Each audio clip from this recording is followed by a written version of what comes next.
Chicago White Sox baseball on Comcast Sportsnet, part of the NBC Sports Group.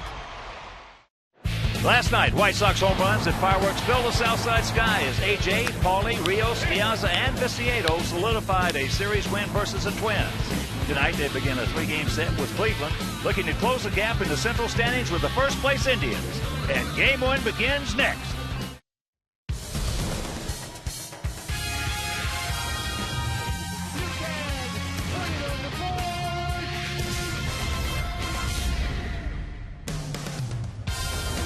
We are coming to you from the city beautiful Chicago, Illinois, where tonight Comcast Sportsnet presents White Sox baseball. There's Paul Konerko, Adam Dunn, A.J. Pierzynski, and the Sox as they get set to butt heads with Asdrubal Cabrera, Carlos Santana, and Manny Acta's first-place Cleveland Indians.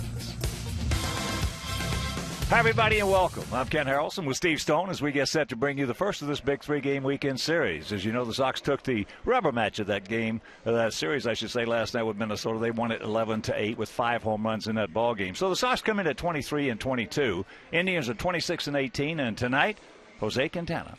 Quintana goes to the mound, and he saw the Indians in Cleveland. In fact, he saw them buzz right through the lineup, threw as well as a rookie could possibly throw in his Major League debut, and he gets to see the same team again in this, his first Major League start. So lefties do better against Cleveland than righties, and hopefully Quintana, in an emergency start, will do a good job tonight because this Indian team is hot. They're playing good, solid baseball. They won 8 of their last 10. This is a team that's going to be there all year long, it appears. Genmar Gomez goes to the mound for the Indians. He's 2-3. Now, when we saw him in Cleveland, we scored 6 earned runs off him in 1 inning. Since then, he's given up 1 earned run in 16 innings. He's a good youngster with a big sinker and a good slider. He's a terrific pitcher. We just happened to get to him. Let's get to him again tonight. All right, sit back, relax, and strap it down. White Sox baseball coming your way.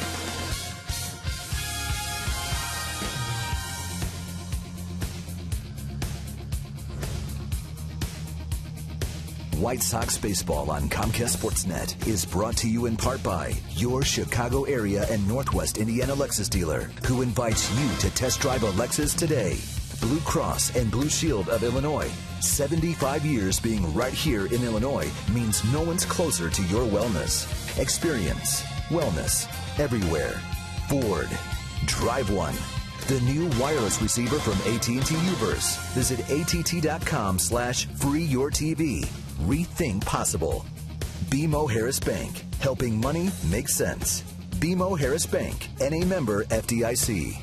Geico, 15 minutes could save you 15% or more on car insurance. Visit geico.com for a free rate quote. And by Toyota, with great specials on fuel-efficient vehicles. Right now, you can get a lot for less at your local Toyota dealer.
few clouds in the sky. The wind not near as much of a factor as it was last night.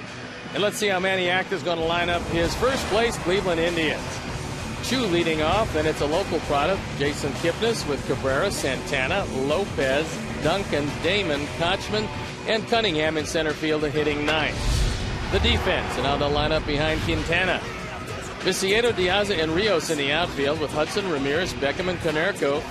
A.J. Przinsky with the nod behind the plate. And our Lexus Pursuing Perfection starting pitcher is Jose Quintana. That's the AA numbers. The ERA pretty good. The record not good. He was actually promoted to AAA where he never got a chance to throw. We saw him in Cleveland, and he was brilliant in relief. And so we're ready to play baseball, and I'm ready to turn it over to my play-by-play partner, Ken Harrelson. All right, Steve, thank you. And once again, good evening, everyone, and welcome to White Sox Baseball right here on Comcast Sportsnet. So happy you could join us for the first of this big 3-game weekend series. Shin-Soo Choo will lead it off. The right fielder comes in hitting at .268, 3 homers and 16 knocked in. And Jose Quintana's first pitch of the ball game is taken down low. Indians come in with that mark of 26 and 18, 8 games over. Count evens at 1. Cleveland hitting at .247 as a team with a 3.90 ERA. Indians 12 and 6 on the road and 14 and 12 at home.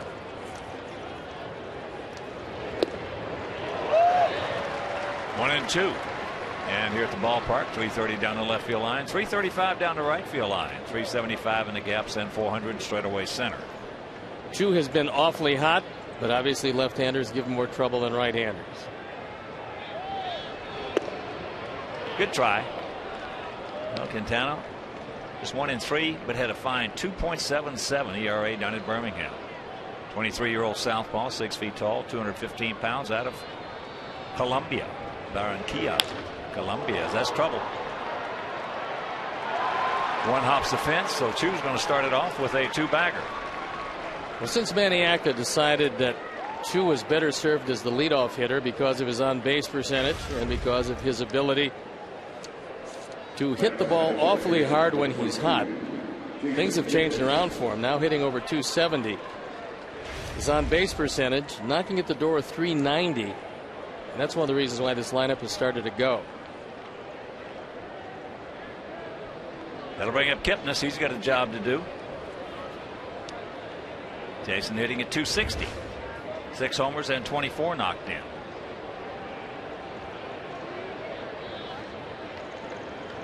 Hudson at the cut of the grass. And there is ball 1. This is the 10th meeting of the year between these two clubs. In the first 9, Sox have won 5 of them.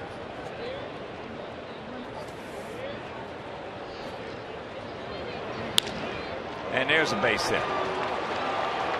So Chu's going to be waved around. Now he's going to be held. There's that strong arm Viciedo. That'll put the brakes on a lot of people.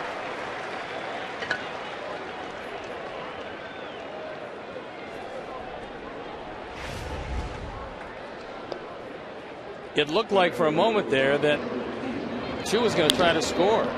He was being waved around. In fact, if he took a look at his third base coach, and he didn't until the last moment, he was giving him the go-ahead. You see, he's looking out to left field. He didn't pick up the third base coach at all until right when he got the stop sign. Lucky he did get the stop sign. So here's Cabrera. Trouble of brewing right here in the top of the first. Runners at the corners and nobody out. Asdrubal hitting at .300, 5 homers and 19 driven in.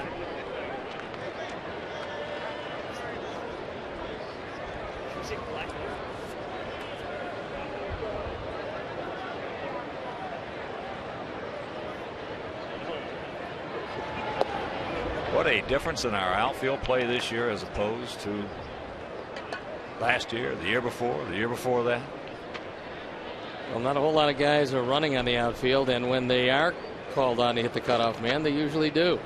Well, we have not overthrown one cutoff guy in 45 games, and I would bet you we're the only team in baseball that can say that. That ball got away from Jose.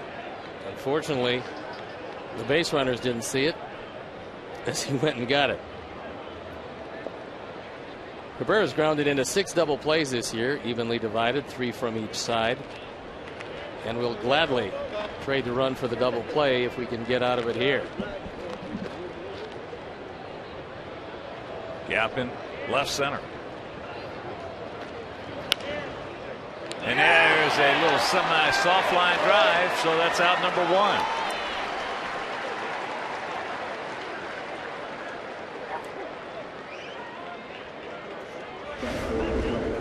Fortunately, there wasn't a whole lot on this, as Quintana goes inside as Drupal Cabrera with the inside out swing, and you see Kipnis recognizing right away that he has to get back.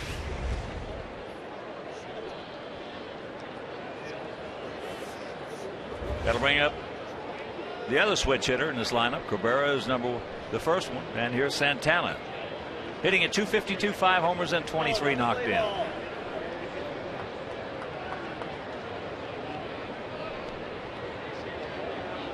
Got to keep an eye on Kipnis. He's 6 for 7 in stolen bases. Tribe has 32 stolen bases, 44 attempts.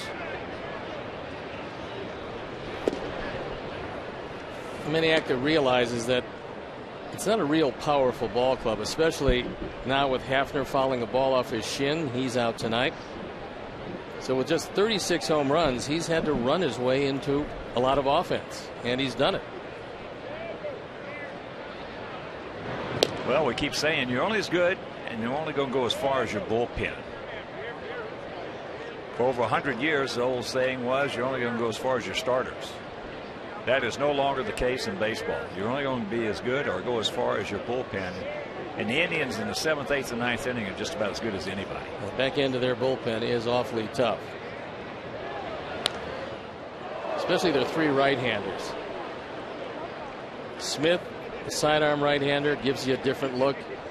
Then they go to Vinny Pastano, who seemingly nobody hits. And then they close it off with Perez, Chris Perez. He's been unbelievable, 16 saves already. Pretty tough.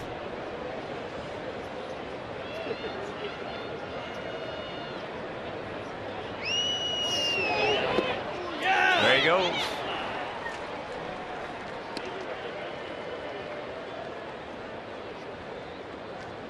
He is now 7 for 8.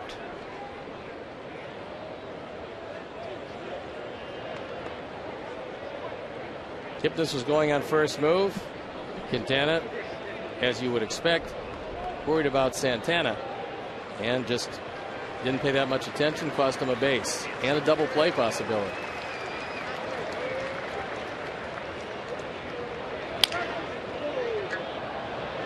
Hudson cuts in front. So 2 scores and it's 1-0 Cleveland.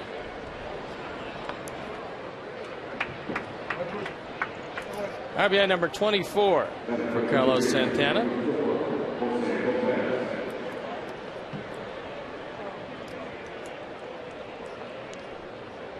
Here's a hot hitter, Jose Lopez. He's on a 10-game hitting streak. Got his average up to 286. A couple of homers. He's driven in 10.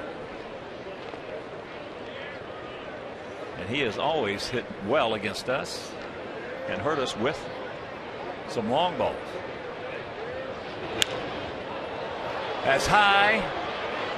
Alexei waving everybody off. He's there, makes a catch. So a good job. Had men on first and third, nobody out. They only get the one after a half-inning of play. It's a Tribe point, and our guys coming to bat.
tonight.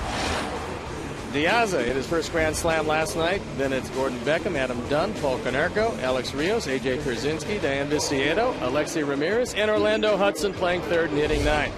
The defense and on the lineup behind Gomez, Damon, Cunningham, and Chu left to right. Lopez, Cabrera, Kipnis, and Kochman. Santana behind the plate. And our Lexus pursuing perfection starting pitcher is Genmar Gomez. He's 3-2 this year. This is 8th start, his 9th game overall. The ERA pretty good at 3.19. Now we hit him very hard in Cleveland, but he's given up 1 earned run in his last 16 innings of work. And former Sox southpaw Scott Radinsky, the pitching coach, doing a good job. And before we show you our picks to click you at home, select yours. There's first pitch strike. To Diaza. Interesting call by Brian Runge. He's going to give him that one. We're in trouble. I think Gomez figured if I got the first one out there, I'll try again. 1-1 to count. Alejandro hitting at 283, 4 homers and 17 knocked in.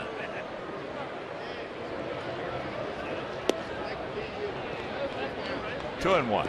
Sox come in hitting at 249, 2 points higher than Cleveland, with a 3.88 team ERA, which is 0.02 of a point better than the Tribe. Checks it up. He did not go, and it counts 3-1.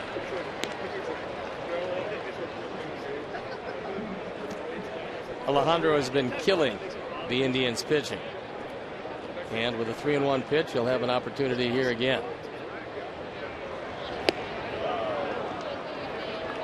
Big hack, and the count goes full. Well, Genmar Gomez, he's a good one, 24 years old, 6'3", 200 pounds, out of Caracas.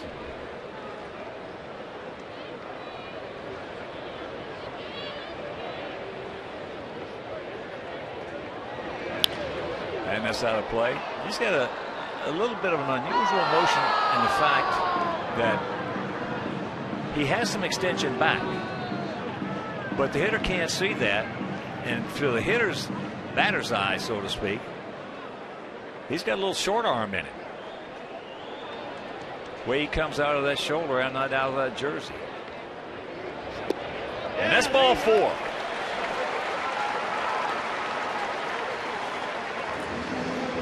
Now here's the matchup, and you would say, well, the Indians are ahead by 3.5 games, but the batting average, Sox are better. Runs per game, they're even. Home runs, Sox way better. ERA a little bit better. Why are the Indians in first place? It's very simple. The Indians are 13-7 in the Central. The Sox are 12-11. So winning in the division has always been the key to winning, and that's what the Indians have done to this point. And the reason they've done it is because of that 7th, 8th, and 9th inning. This press, 16 saves. As Gordon takes first pitch strike.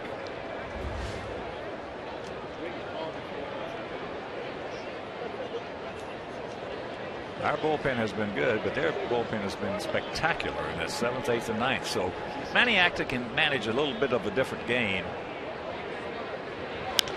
There's that ball high into right field. That man is a good outfielder. Good outfielder, great arm. You're going to run every chance you get on Damon in left field. You're not going to run on Chu. And as far as Santana is concerned behind the plate, Sandy Alomar has worked a lot with Santana in quickening up his footwork, getting his release point, and now he's starting to throw out some base runners where in years past he wasn't able to do it. So here's Adam hitting at 239, 14 homers and 33 driven in. Adam has faced Gomez 7 times, has 1 hit, and that 1 hit left the premises.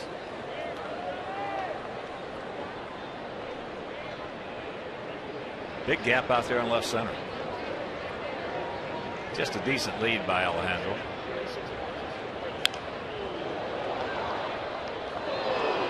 A cutter. And on the fist.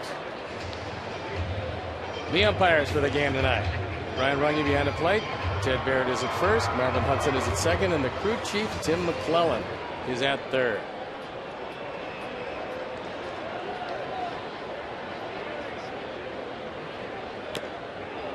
might see those initials on the sleeve, left sleeve of the umpires for Marty Springstead and Wendelstedt.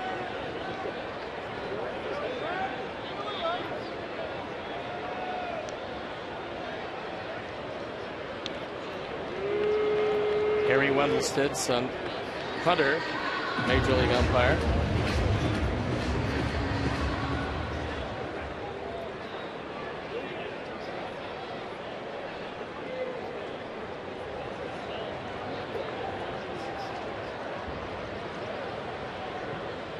The 1-2. That's low. Paulie on deck.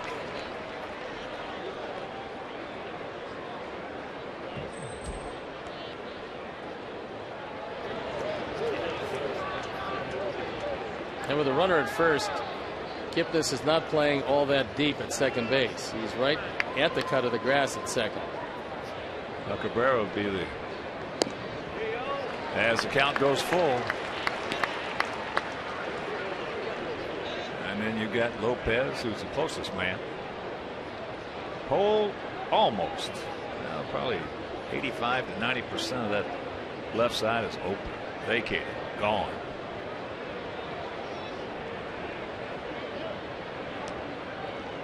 There he goes. The ball hit high and deep. Stretch. Stretch. He goes back, looks up. You can put it on the board. Yes. Yes. Biggins took him deep. 2-1 good guys. Mercy. 15th home run. Solidifying his hold on second place in the American League, 380th of his career, and he's now driven in 35. Our fourth home run replay. It's a fastball on the outer third. And just like in Cleveland, the big man goes deep against Gomez. And that was not wind aided. That was just biceps and forearms. Just the third home run that Gomez has thrown this year. So here's Paulie. Takes that pitch low and away. And of course, with that home run by Dunn, the Alex Nelius family will donate $100 to White Sox charities. For every Sox home run hit throughout the course of the season, it is number 55, so $5,500 donated by Alex Nelius in loving memory of Ursula. And that is ball two. One of the big differences in this ball club this year and last, besides all the defense and the way the outfield is played, is the big man is making a big difference. He just flips a little slider up there, gets it over. We'll count 2-1. Adam on pace to have one of his biggest run producing years and one of his biggest home run years if he stays this way. 3-1 with Rios on deck.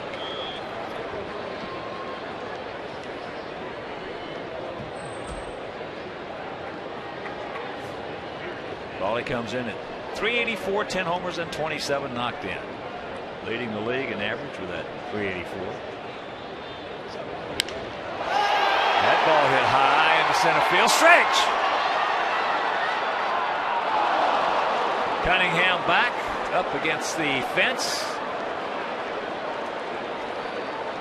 2 down. Yeah, right now let's check out our Farmers Insurance Pick to Click tonight. Manjo, director and the crew, with Hudson. Steve's going with Diaza. And all the guys in the ticket office. Mike Mazza, Kenny Wiz, Tom Axtad, Pete Catazone, Nick and Joe, and Laura Arenas, Mary Weiss. Good people. We're going to go with Viciedo, as here is first pitch to Rios. Taken for a strike. Just bear in mind as you consider the outcome of that pick to click that it couldn't have been a 2-run home run without the walk to Diaza. All right, Harold. That was a big walk to lead off the ball game. Harold Hill and his snake oil. Distracting Gomez just enough to allow Adam to hit it out of the park 420 feet away or so.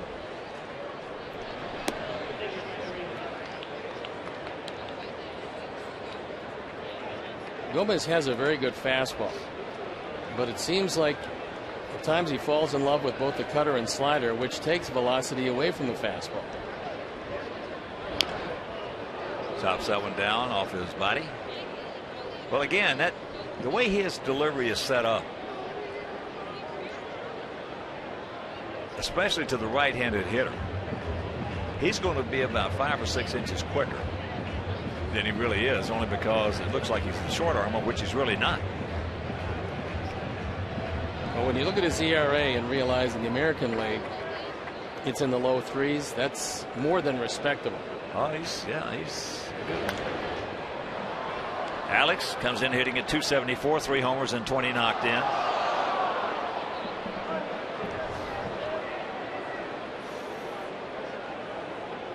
And a big pitch count here in the first inning.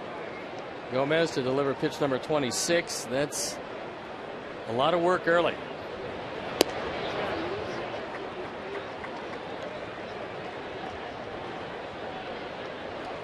Two outs, 2 balls, 2 strikes.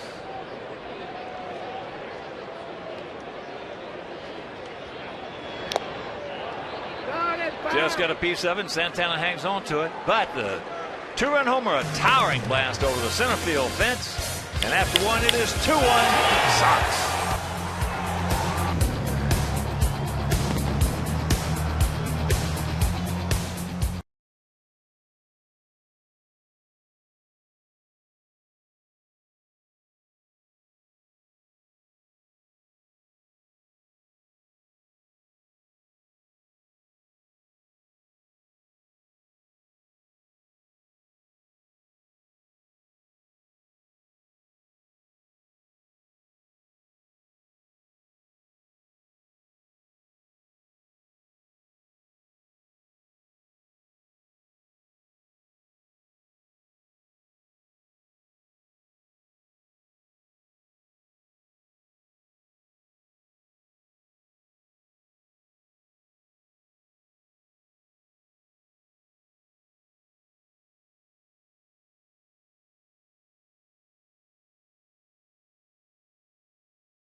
Miller Lite time later in the game. Brought to you by Miller Lite.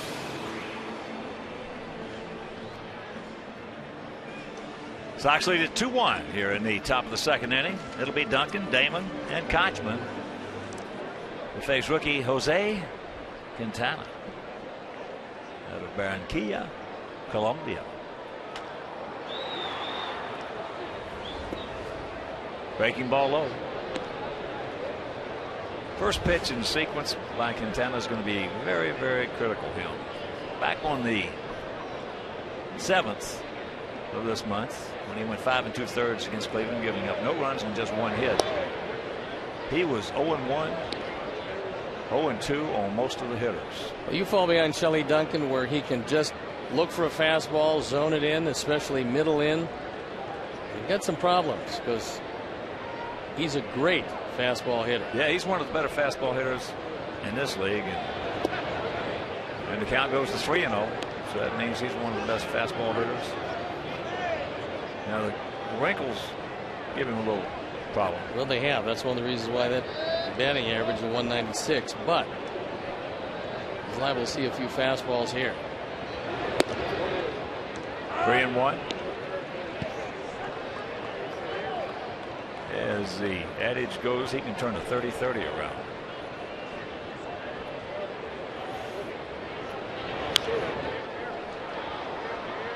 That one at 89. So a full count.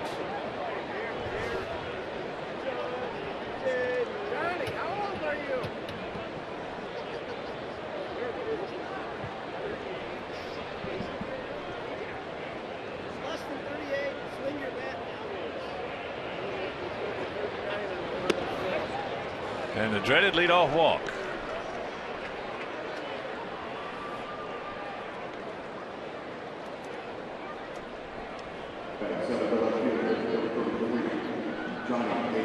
So here's Johnny Damon.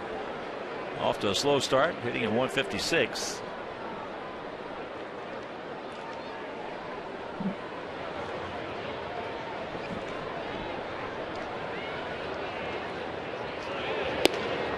Takes first pitch strike.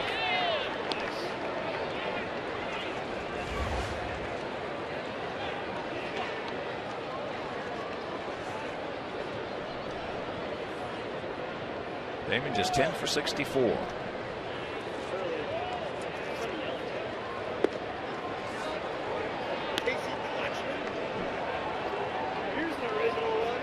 One and one to count.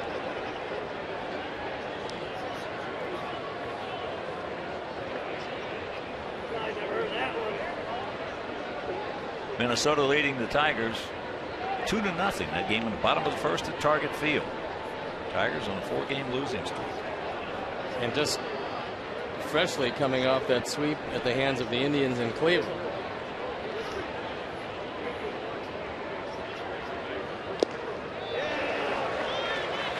Helped him out right there.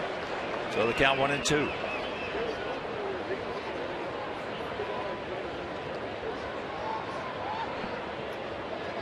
Damon has been some kind of player in his career. He's been a money player, especially in the 7th, 8th, and 9th innings.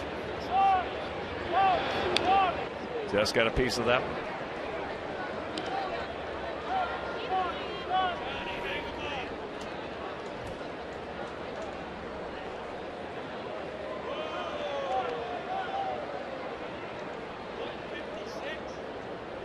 Outfield playing Damon as an off-field hitter. They don't expect him to pull the ball, so you want to be careful on the inner portion.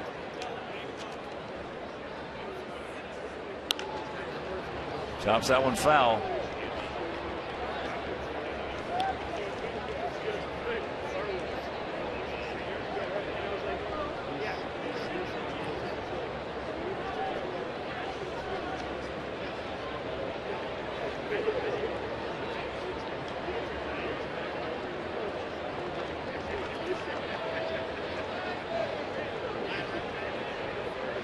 And once again the 1-2.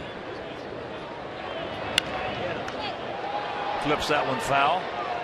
And that's no souvenir. No, it's not. Off the hands. Fan. No, it was going to be a souvenir. But the gentleman in the yellow shirt had it bound away.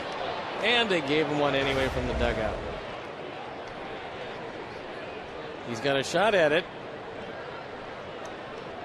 I know how he feels. Been there and done that. Yeah, but they didn't throw it back to you. No. They kept running.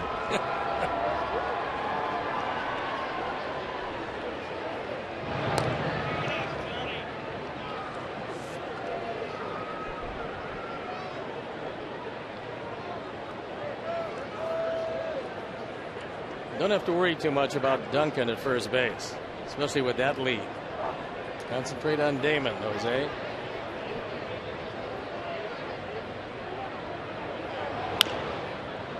And that's chop foul. So the count remains 1-2. Top of the 5th in Pittsburgh, 1-0 Pirates over the Cubs. Top of the 5th in Cincinnati, tied at 3 with Colorado.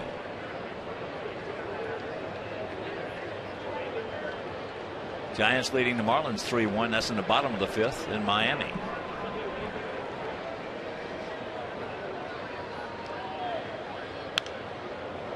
He had a good pitch to hit right there. Couldn't do anything with it.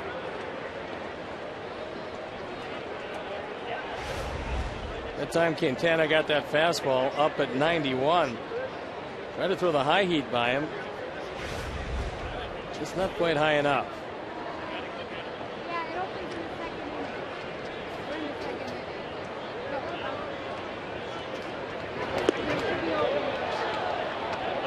He did not go.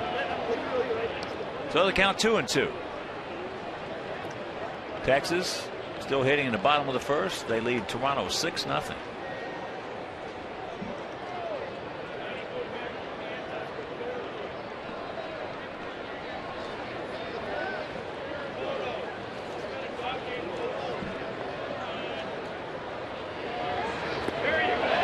He gone. 1 out. After a big battle by Johnny Damon, he swings at a pitch way out of the zone.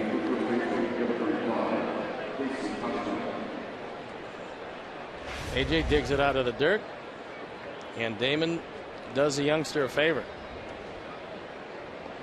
That'll bring up the first baseman, Casey Kochman. Kochman hitting at .222, 3 homers and 15 knocked in.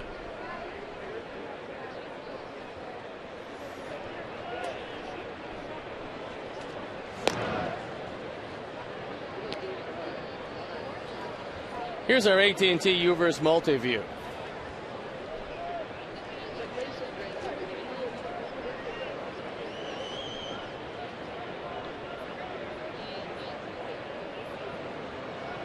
Real short lead by Duncan. And there's ball 1 to Kochman.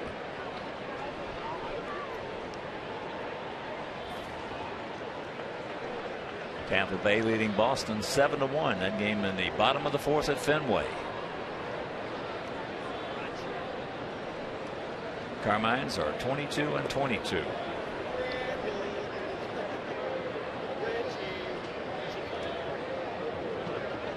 So after we get done with this series, after the game on Sunday afternoon, we leave to go to Tampa Bay to take on the first place Tampa Bay Rays.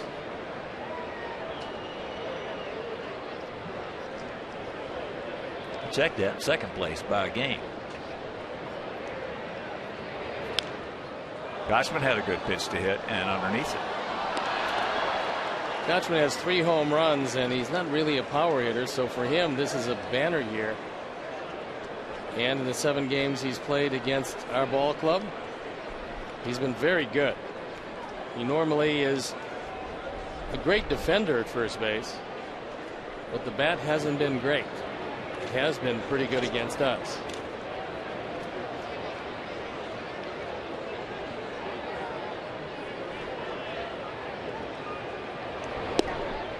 Takes the strike. Well, lifetime he's a .247 hitter against us. This year, as you just saw, a little bit different.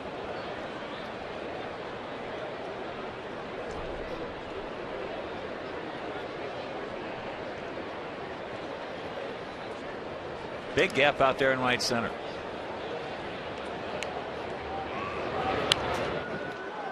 And just did get a piece of that one, so the count hangs at 1-2. Give Tom Wiedenbauer, the coach, at first. Steve Smith, the coach, at third. There's a look at Steve. And Tom.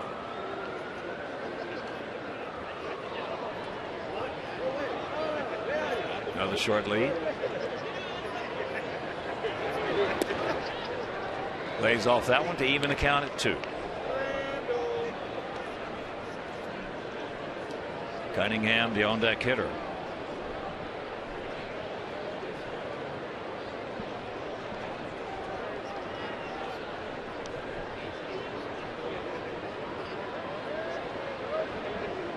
Take him here. You don't want to go full.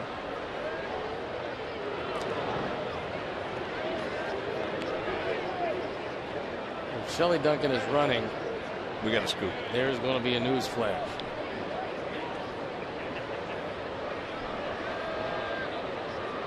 Unless they use the hit and run, and if they do, if Kochman misses it, they're going to throw him out by 25 feet. Well, at least he's got a little bigger lead right here.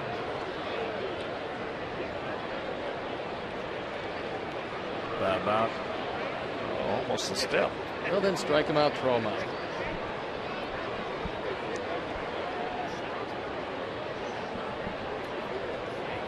There he goes. There's the strike him out. And a throw him out. No, he said he missed him. And Marvin Hudson said he missed him.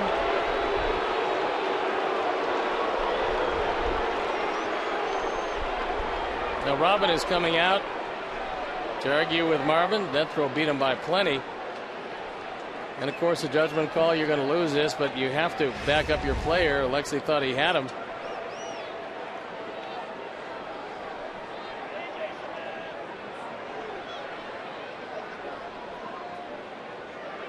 Watch her from that angle.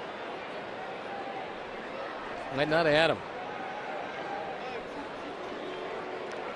He got him right there.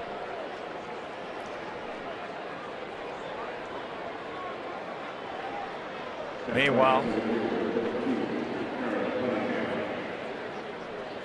Hudson called him safe. First stolen base of the year for Duncan.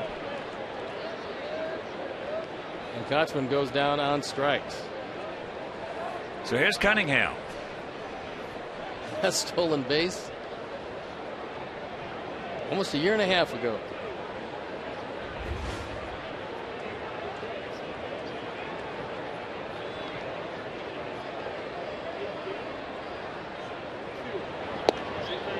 First pitch strike.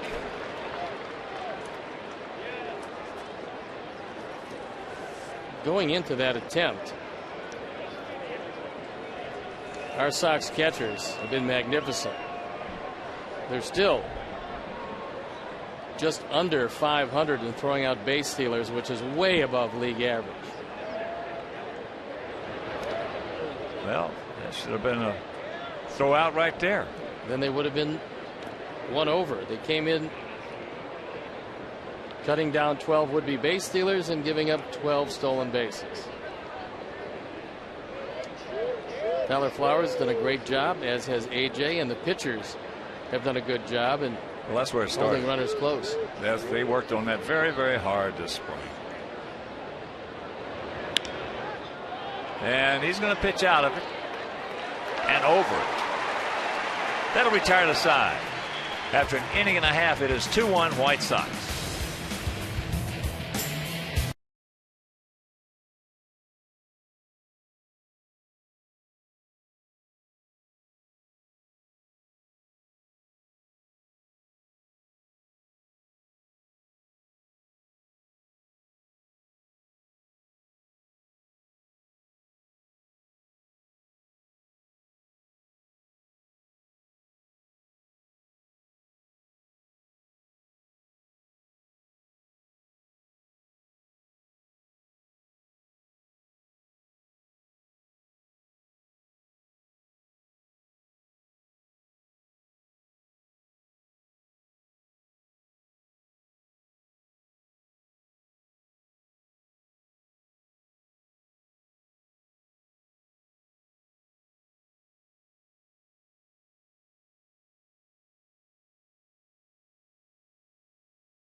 Adam Dunn is 15th.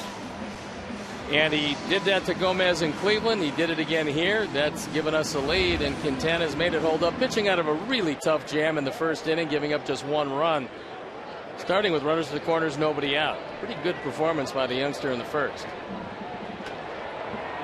So here is AJ. Makes a healthy cut. Bows it back. And a nice catch by one of the fans. That's a nice hug. AJ last night, talking to him after the game about that home run, he said he had no clue that that ball would come back. And he also broke his bat on it. He said, "Did you know I broke my bat?" I said, "No, we didn't." No, it didn't seem like he broke his bat because he hit the ball awfully hard. Right here, AJ's given up on it, and that ball blows all the way back. He can't believe it's a home run. Well, the wind was absolutely howling here last night. The windiest evening or windiest game we've had here all season long. And the 8 home runs, testament to that. 8 home runs combined, 5 by us. Fortunately, 3 by those pesky Twins who have given up the lead to Detroit already. That ball hit high and deep. Stretch. Cunningham goes back to the wall, looks up. Buchanan put it on the board. Yes. Yes.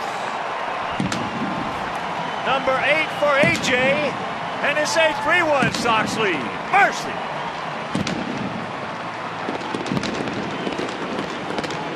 AJ's driven in 30 with those 8 home runs, putting him second on the ball club behind Dunn. Our 4th home run replay, and that's that little cutter that Gomez uses. And AJ cuts it out of the ballpark in right center field. Don't stop now, boys. As here's Tank hitting at .243, 8 homers and 16 knocked in.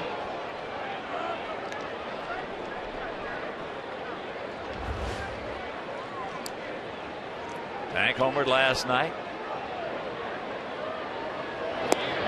A high towering drive right down the left field line.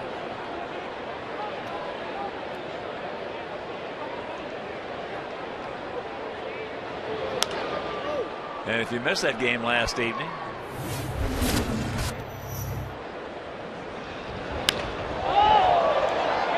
the only question is, would it stay fair? It did. Big man's got 8 of them. and there's a base hit back through the middle.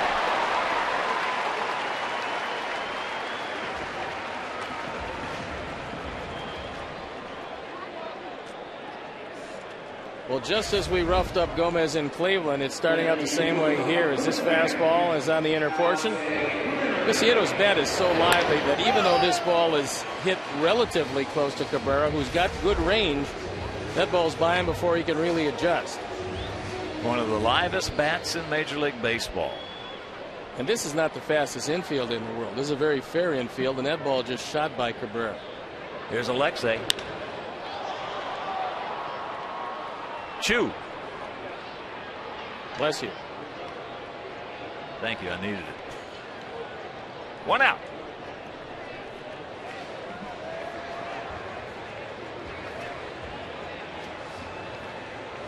So here's Hudson.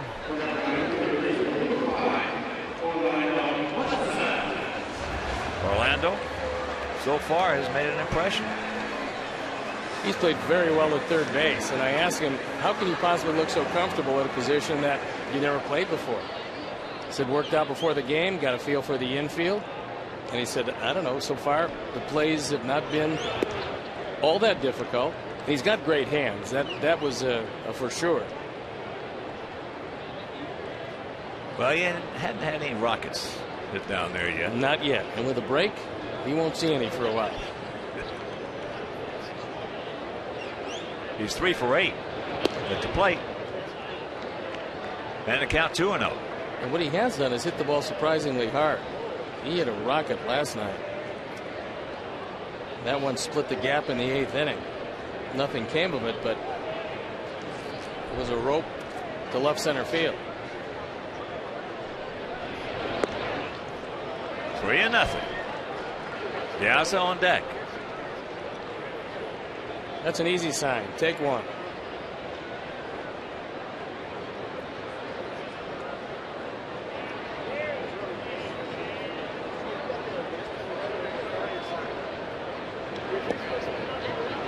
And take he did.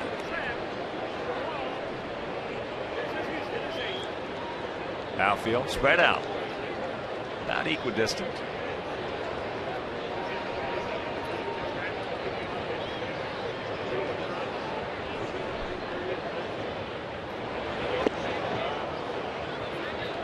Full count.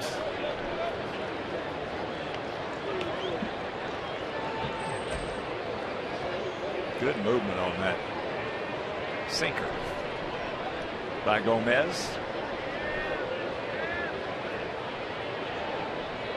There he goes. And that 3-2 pitch is fouled back. Well, Viciedo has yet to attempt a stolen base. That was just sending him to stay out of the double play and trusting that Hudson's going to make some contact. Just a decent lead. And the Tigers fighting back, still hitting in the top of the second. They were trailing 2-0. It is now 4-2 Detroit. That Minnesota starting rotation is in a shambles. Another foul ball. This one's going to be a souvenir over our dugout.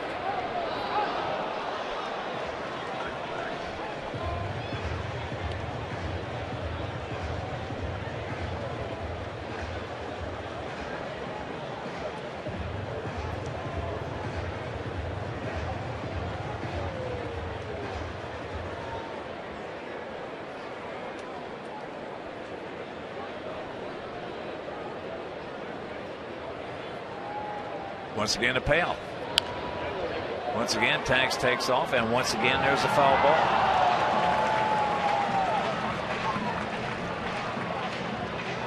Another lively crowd. Had a very lively crowd last evening, of course. With good reason. 5 home runs. That'll put everybody in a pretty good mood. Well, 2 so far, and we're now through the second. And Gomez is leaving a lot of pitches out over the plate. Well, he's be number 44 too. In the bottom of the second inning. That's ball 4. Good at bat by Hudson. Don't stop now, boys.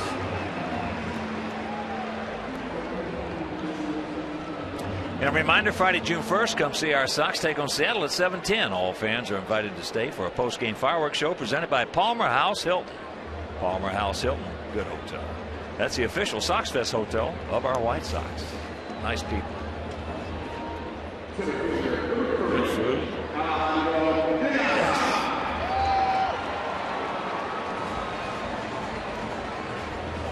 Here's Diaza. He walked and scored.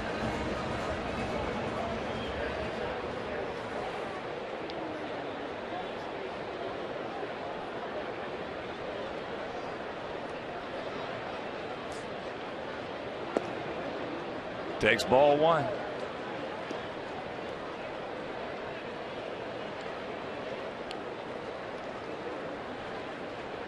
With runners in scoring position, Alejandro's been very good. Actually, he's been very good in every aspect of the game. And he's 3rd in the league in runs scored. That's off the end of the bat into short right center field. Cunningham is there. He'll make the play. And that is out number 2.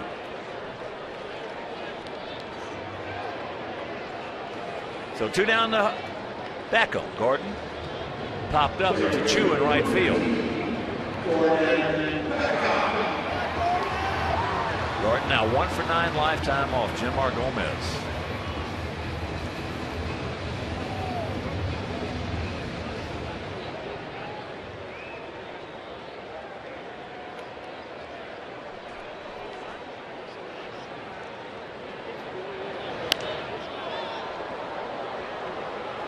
Just a bit tardy.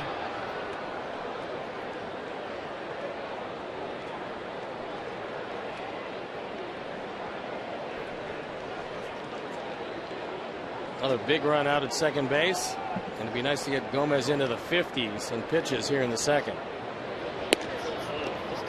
Right on the outside corner, says Runge.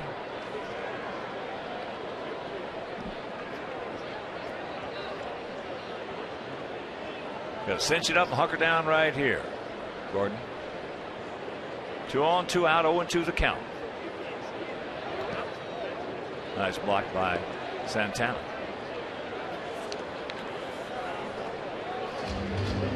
Gomez does not have a wild pitch. That was almost his first.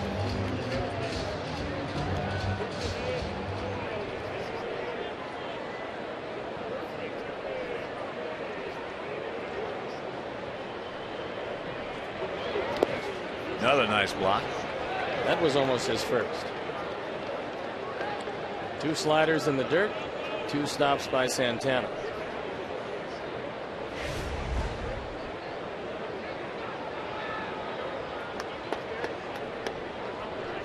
He catches that one in the glove. Saves 90 feet twice. Had him 0-2 and let it back in. It is full. The best part of this is if the base hit does come to right field, especially, the runners are going to be going.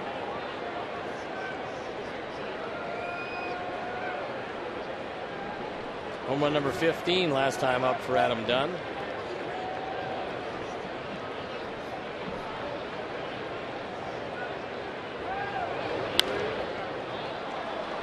And another souvenir. In and out of the upper tank down to the mezzanine.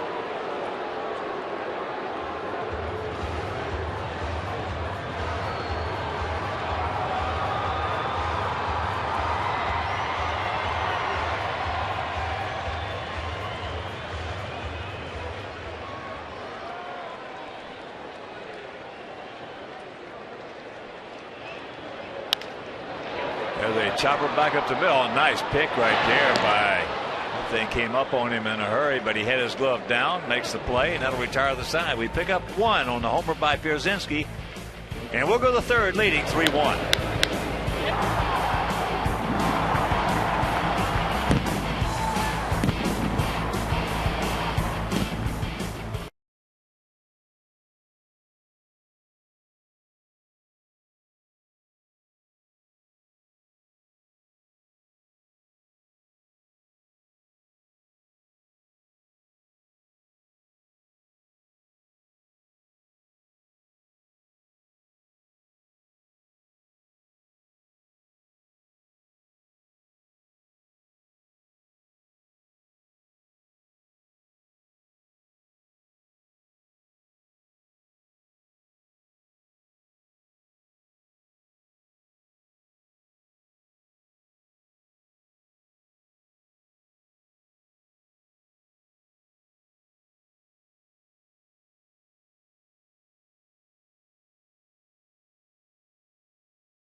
For the best local sports news and highlights, and that's Sportsnet Central every night at 6:30, 10, 10:30, and midnight, only on Comcast Sportsnet, fans' best friend. Top of the third inning, Chu will lead it off. He doubled and scored in the first. Sox lead it 3-1. Checks it up, takes a strike. You've got to find some way to control him if he's going to be at the top of the order, and that's how it looks for Manny Acta the rest of the way. We have to control him to control the lineup. Well, a lot of times you don't think of Chu as being a leadoff hitter. No, he was a prolific run producer, and then he had a number of injuries, and things for him weren't quite as good. But that's an out of a box move by Acta, which is good. I like to see managers who will get out. Joe Madden's a great example of that, but Manny's got these guys believing they can win, and ergo they're in first place. Well, especially with Hafner when he is in the lineup. There's some guys in the middle that are pretty good run producers. Well, back in 1983, Tony La Russa, this club was struggling. Started off 14-26. The White Sox did. He made a lineup change. He put Carlton Fisk in this 2-hole. And from that point on, this club just took off and won 99 games, won the division by 20. Checks it up, fouls it off, and that was another out of the box move at that time. Now, probably nobody thought about him being a two-hitter. Harrell was right there. Saw the whole thing. And a big part of it. Drove in the winning run against Seattle. Julio Cruz to clinch it. There's another line drive in the left, but we got a man there. No, he couldn't come up with it. Got a glove on it. So Chu will lead it off with another double. That ball was in the glove. Diane a little unhappy with himself because as he rolled over it, it popped out.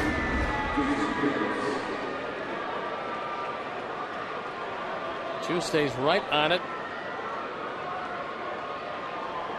Catch you'd certainly love to make. And as long as you're right there, well, he didn't make it. So here's Kipnis. He singled.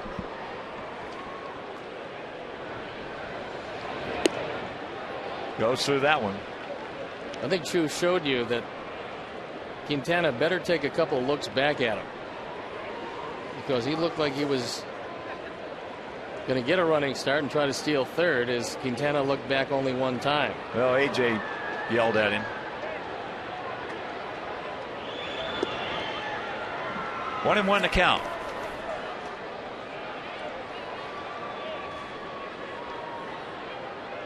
Chu 7 out of 8 in the stolen base department.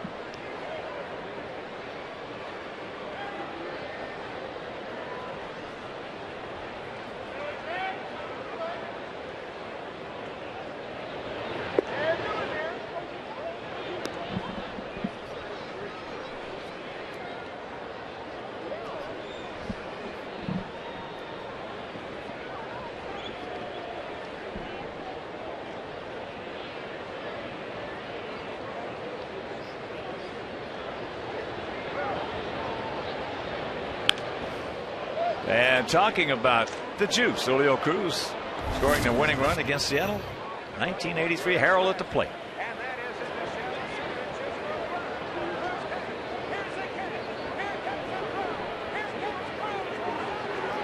What a night. What a season. Wow. That was awesome. Start off 14-26, come back and win 99 games. That ball hit deep into center field. The Eyes made a good turn on it. Meanwhile, Chu's going to tag, and he will get into third.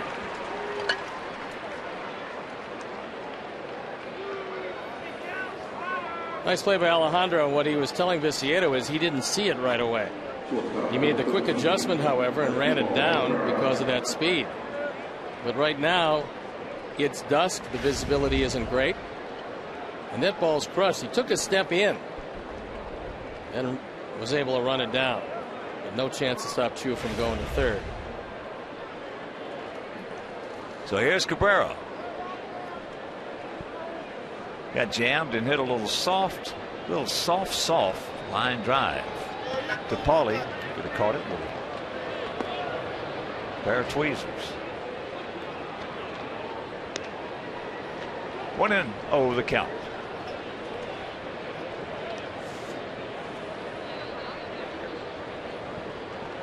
Cabrera's been a much better right-hand hitter than left-hand hitter this year.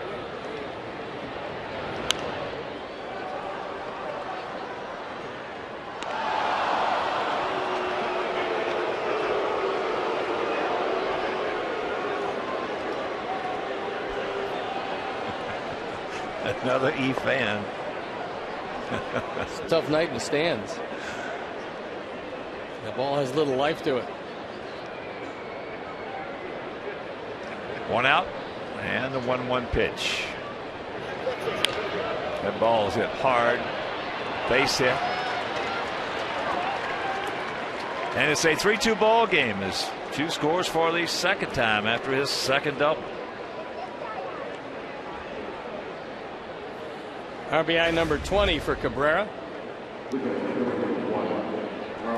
Takes that fastball in and off the plate, and he's able to bring his hands in and still get the good part of the bat on the ball. He's some hitter. He just made a nice play on Beckham to save a run. That was not an easy hop he handled. So here's Santana. He grounded out to Hudson.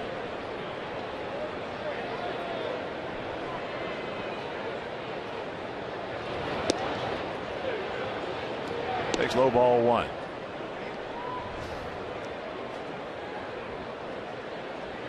Pitch is starting to pile up on Jose. This is a pretty tough Indians lineup. Well, it's certainly not a murderer's row, but it's a tough lineup in the respect of they have a real good approach. And they've got some speed, and that usually can give you some problems if the speed guys happen to get on.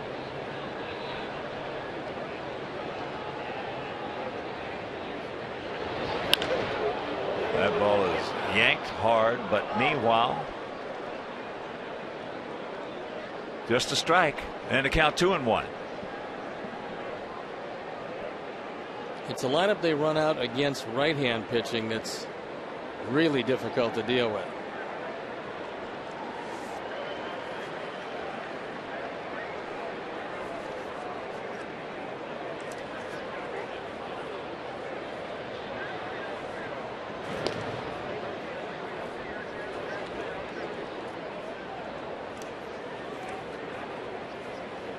Outfield straight away. Infield looking for 2. Santana's only grounded into 1 double play this year.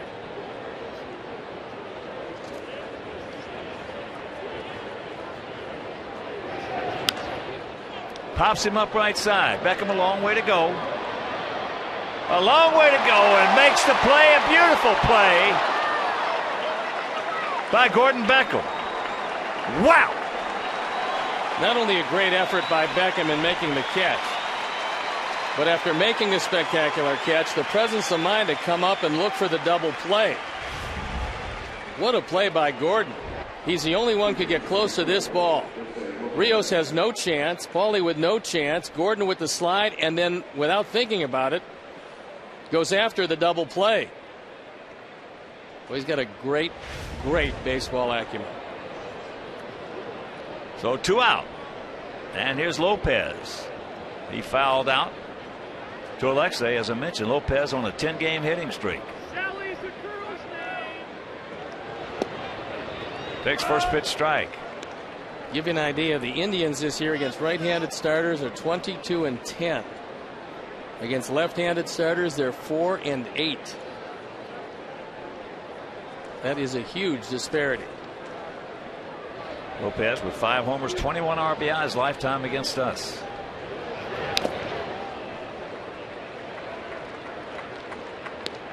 One of those home runs coming this year.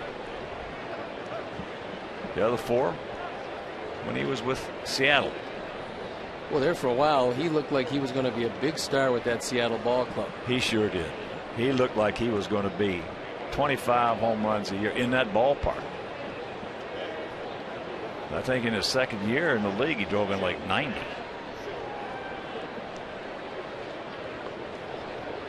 You never know what's going to happen and which direction your career is going to go. But he looked like he was going to be a star and a star for a long time. At least with Seattle, it didn't work out that way.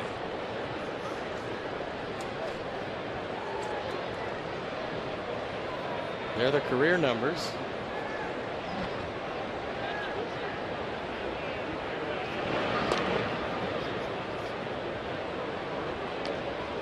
His second year, he drove in 79. Fourth year, he drove in 89. 09, he drove in 96. I mean, those are pretty stout numbers. Playing at second base. And playing in that ballpark.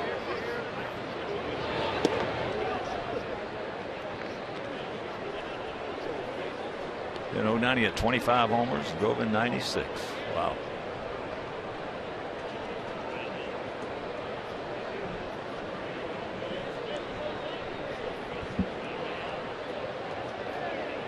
So many issues and factors that go into a guy's. Oh, there's what you call a Matabatacola right there. And he throws him out. They come up with 1. We go to the bottom of the 3rd, leading 3-2.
White Sox history to record 10 doubles, 10 triples, and 10 home runs in the same season more than once.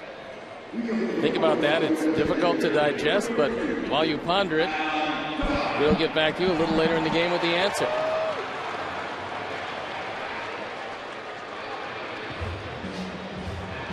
Three runs, 3 hits, no errors for our guys. 2 runs, 4 hits, no errors for their guys. And here's what Adam Dunn did back in the first inning with the AZA board. Big man second in the American League in home runs. Fouls that one back. And he didn't even get that on the sweet spot. Didn't get all of it.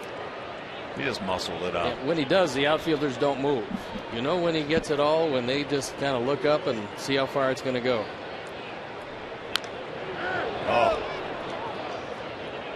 Arf, arf.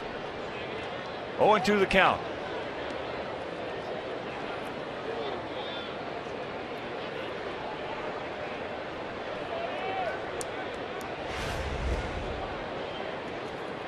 Right off the instep.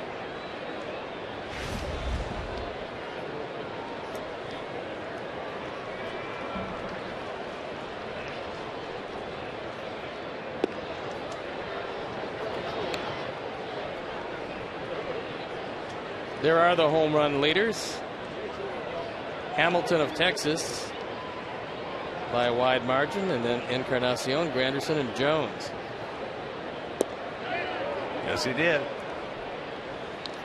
Rumors are that Adam Jones is on the verge of signing a 6-year contract, I believe, with the Orioles for $85 million. And they would be wise to lock him up. That ball just dives out of the zone, and Adam cannot check his swing.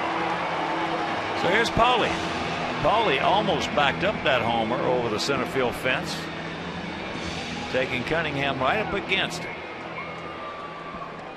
A deep drive in the center. Paulie himself on a 10-game hitting streak.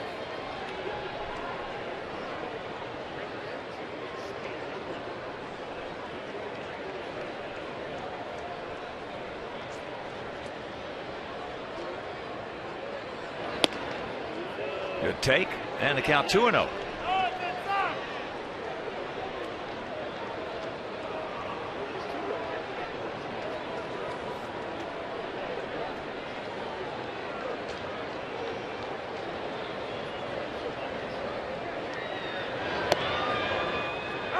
That's a strike. That's a sign of a good hitter. You know, 2-0, you're looking fastball. Paulie's not looking anything other than in the zone he wants. He got the fastball, but it wasn't in the zone he wanted.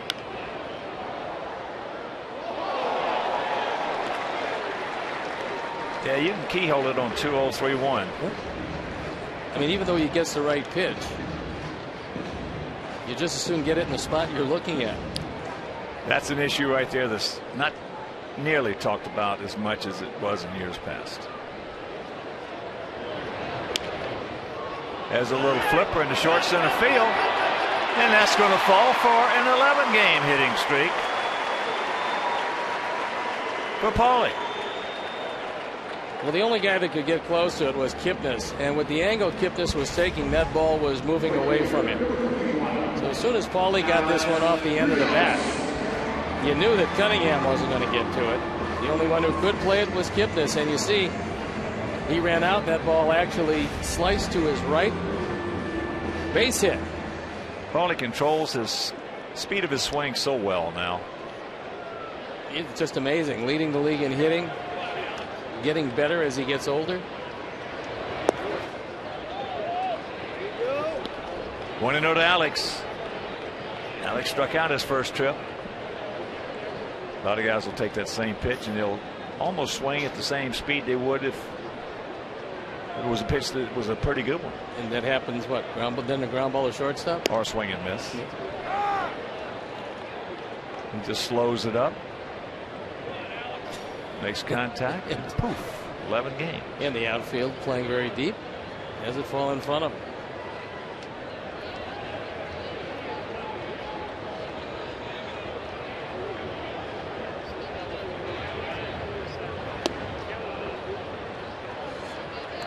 1-2 the count. Big hurt Frank Thomas did that so well.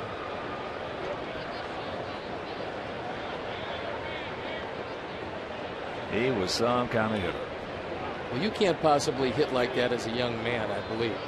He did. As a young hitter, he hit that way? Oh, yeah.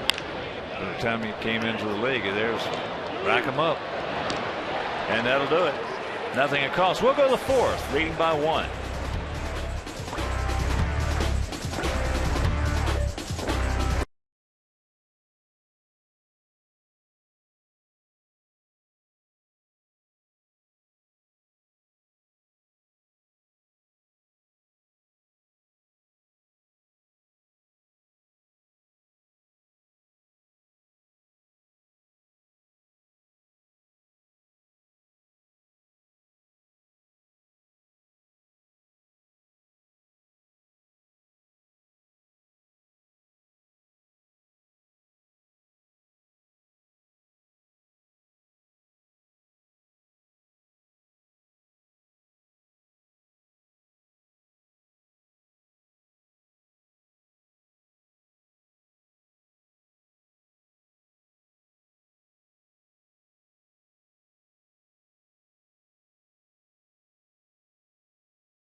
Doritos Locos Tacos from Taco Bell.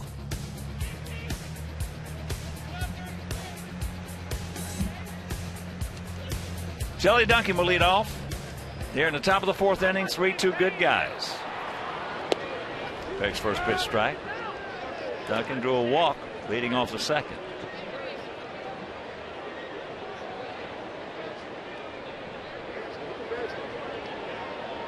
You still think you're dreaming?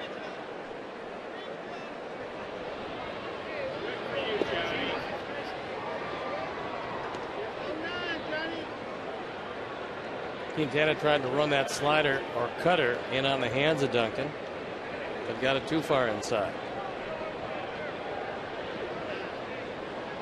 Hey, at least you're not named Shelley.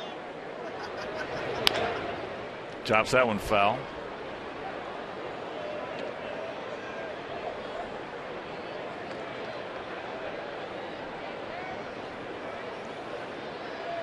Our outfield playing Shelley as a pull hitter with Diaza around toward left center.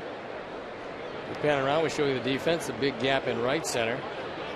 It doesn't often go that way. High and wide. So the count 2-2. As you can see, almost entirely a dead pull hitter. This pitch is to right field. Maybe squibbed off the end of the bat as he tried to pull it.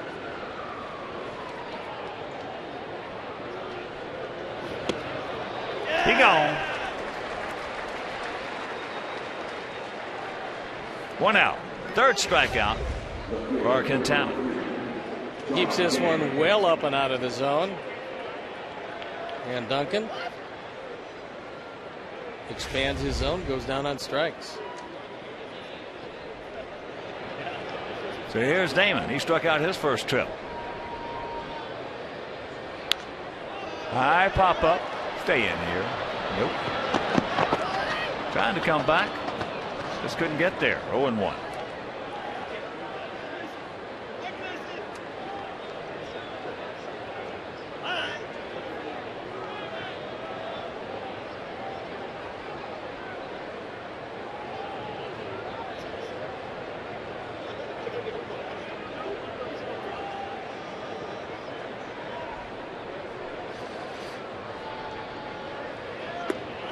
Fakes the bunt, draws Hudson in, takes the ball, and the count evens at 1.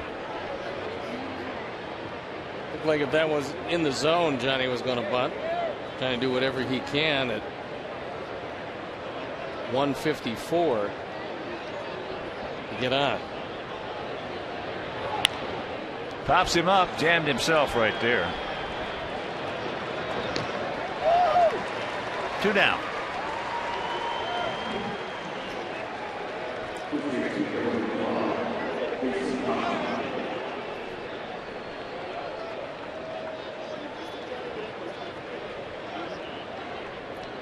So here's Kochman. He also struck out.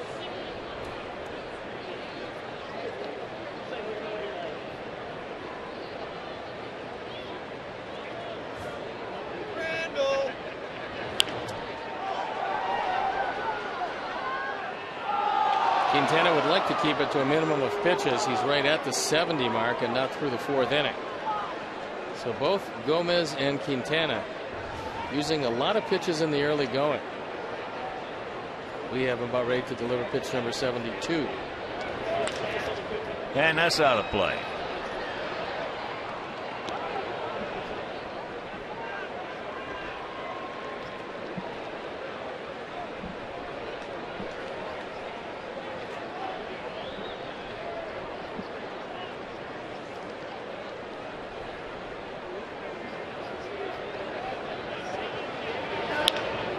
Nice pitch. Took something off of it, had him out in front. Attaboy, Jose, a nice 1-2-3 inning. We go to the bottom of the 4th. It is still 3-2 White Sox.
He was the only player in White Sox history to record 10 doubles, 10 triples, 10 home runs in the same season more than once. And the answer? Minnie Minoso. 3 different times in the glory years, the early 50s. What a player. What a player. Whew. He was a good one. Here's AJ. And here's what he did leading off the 2nd.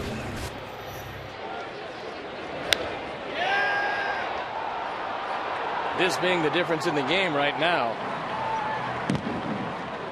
Home run number 8, his 30th run driven in. 1-1 to count.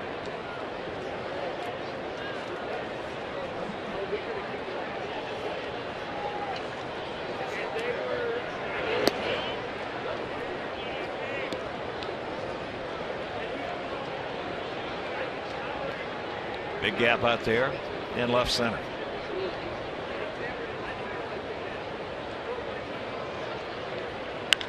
That ball hit hard. Stretch. Get on back there. Cunningham now right in front of the fence hauls it in.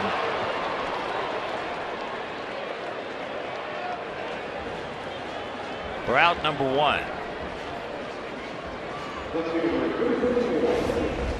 Menard's pitch tracks will show you a fastball that's basically right down the heart of the plate. AJ, who's absolutely swinging as well as he's ever swung the bat for a prolonged period of time, hit it about 398 feet. That ball sliced into right field. Chu. So very quickly, 2 gone. And a reminder, stay connected to your White Sox all season long. Like us on Facebook, follow us on Twitter, pin us on Pinterest, and reblog our unique Tumblr content. Visit whitesox.com/connect today.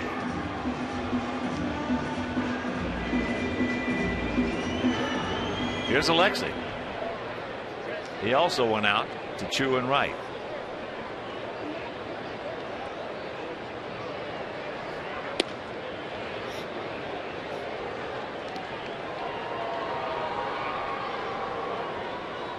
Then a close pitch, and it went Alexi's way. Right to his counterpart. That's a quick 1-2-3 inning, and we are into the 5th.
Presented by Miller Lite. So join White Sox players and coaches as they trade in their spikes for bowling shoes and make a striking difference. So call 312-674-1000 or visit whitesox.com.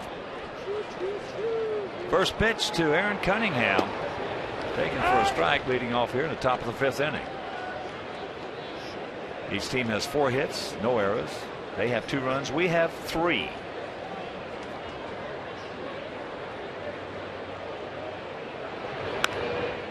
Shanks that one over their dugout. Just joining us, 2-run homer by Dunn in the 1st, solo shot by AJ in the 2nd. For them, Chu, 2 doubles, 2 runs scored.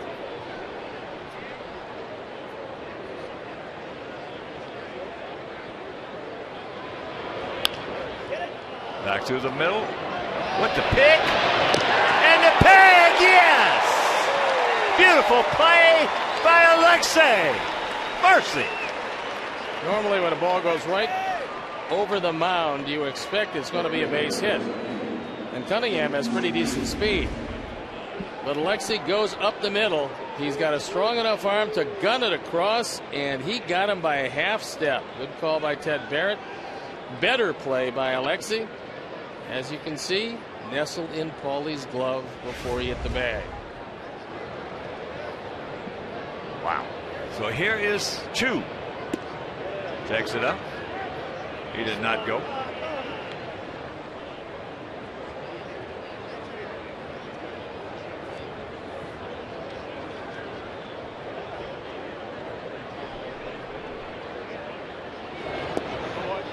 And the count 2-0.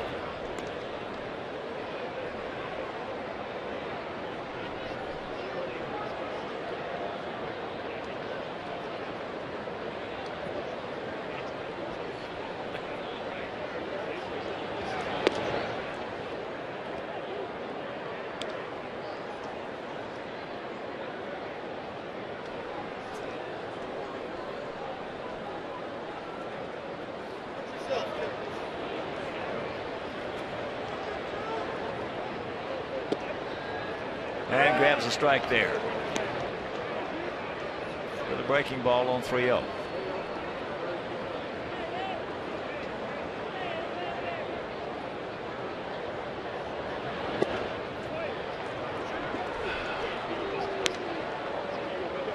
So the 1-out walk. Chu 7 for 7 in stolen bases.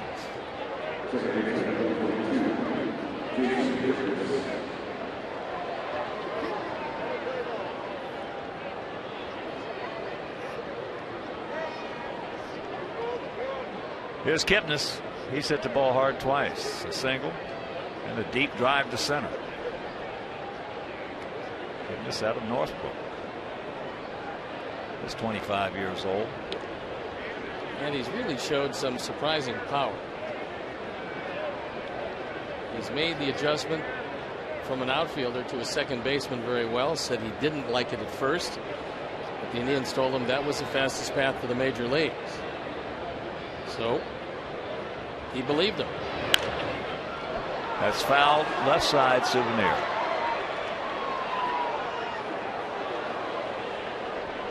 We saw him when he came up last year, and he was tearing things up to start with.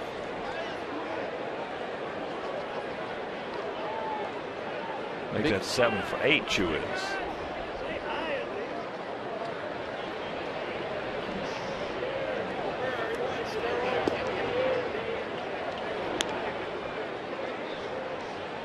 That's that same breaking ball he got Kochman out in front of last inning.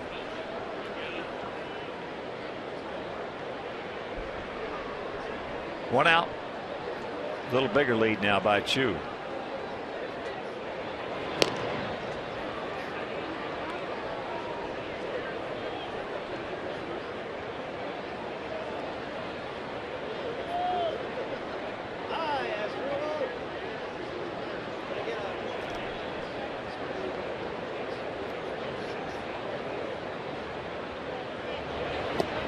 You got to get the hitter.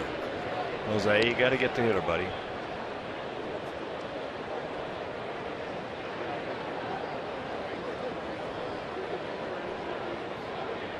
This will be pitch number 84.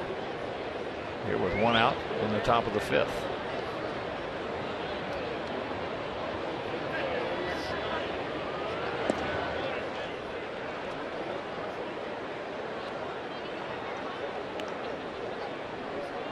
Digging himself into a hole right in the middle of their lineup, coming up after Kipnis.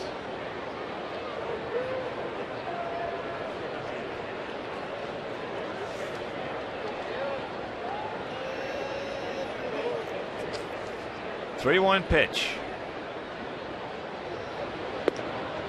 Back-to-back walks. Here comes Don Cooper. Try to let him get his concentration back. He had only 1 walk coming into this inning. And after his defense really helped him out, he's got 2 on and only 1 out. And as they have a little chit chat, Sox fans, join us tomorrow at 3:10 as our Sox take on these Indians. In the first 20,000 fans will receive a Robin Ventura bobblehead. First 20,000 fans will receive a Robin Ventura bobblehead presented by Pepsi Max. That's tomorrow.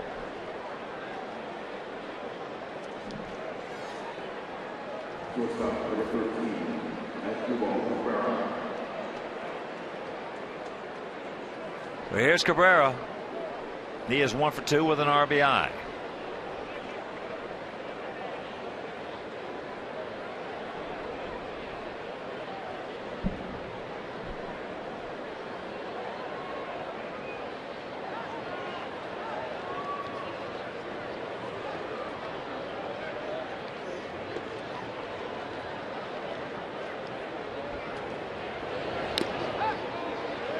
Foul tip into the mitt of A.J. That one at 90. It's the old after the pitching coach comes out, look first ball fastball and take a great rip. Fortunately, hardly any contact.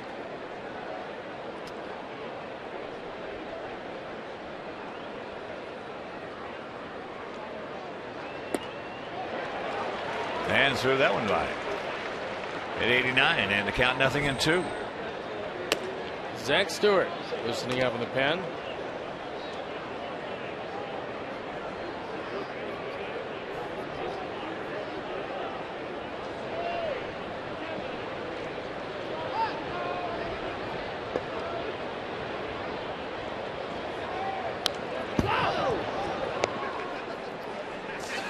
This coming right after him.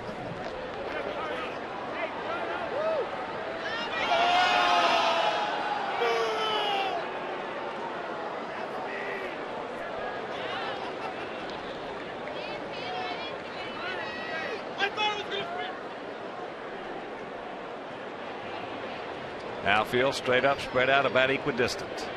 Sox looking for a pair.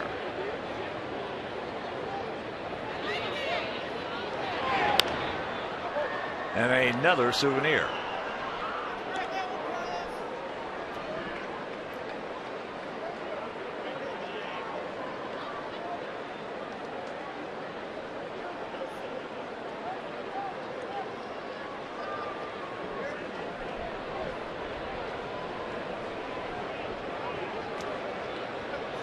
Big spot in the ball game.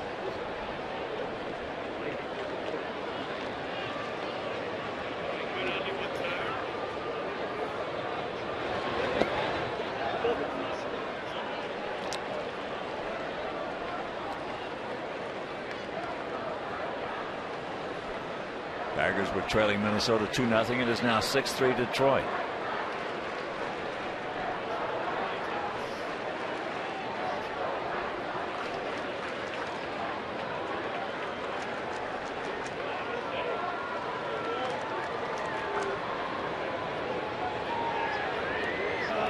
And that gets away. So now we got to have a bad base running double play. Big wild pitch right there. Two walks and a wild pitch. And that was a breaking ball inside. AJ went to block it, took a hop over his arm, and he give up 180 feet.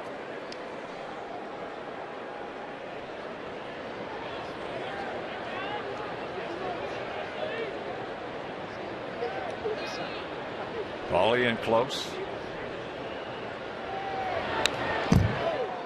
He was looking for it, got it, made a good pass at it, but underneath it.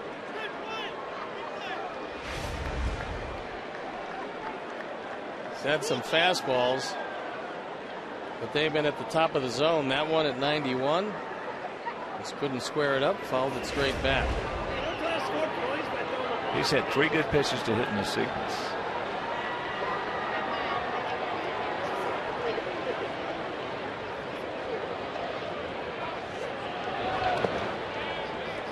Nice stop by AJ. Cabrera, one of the real good contact hitters around. As AJ called for another breaking ball. This one he was able to knock down with the glove and save the tying run. Cabrera's only fanned 16 times and 152 at bats. And another full count.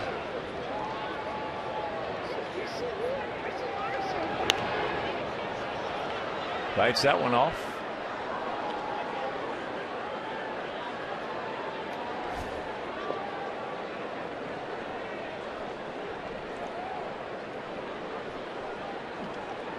Battling at bat by Asdrubal Cabrera, the 10th pitch on the way.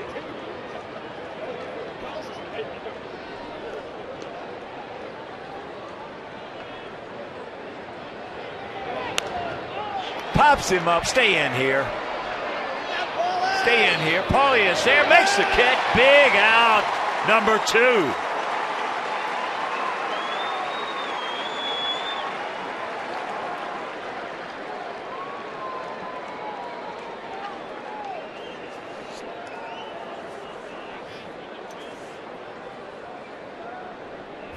Here's our Home Depot doing more on defense.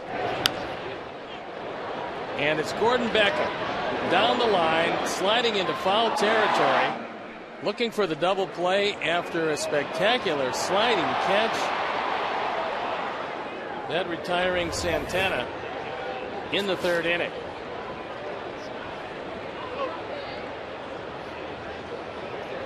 Santana, a dangerous hitter. One hopper right to Hudson, and he pitches out of it. Walks 2 here in the top of the 5th. We're halfway home, leading 3-2.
As we get set to go to the bottom of the 5th.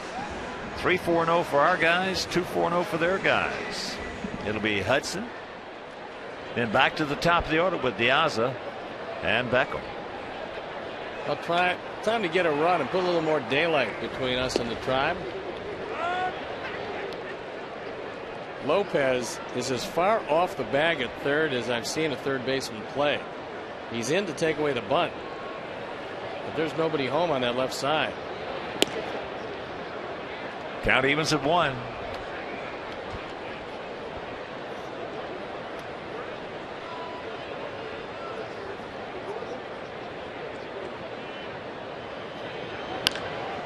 That ball hit into left field.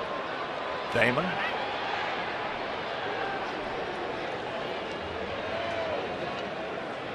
One out. And come by the stadium this Sunday for Kids Day here at US Cellular Field. Kids tickets are only $1 with each paid adult ticket. Be sure to swing by the Radio Disney booth at Gate 3 from 11:30 to 12:30 for music, dancing, and great giveaways. So visit WhiteSox.com for details. That's this Sunday, Kids Day here at beautiful US Cellular Field.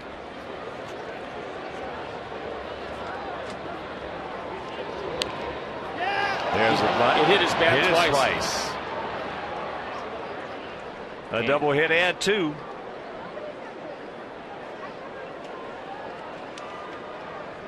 And Brian Runge all over it. Well, Maniac is saying that it hit it in fair territory.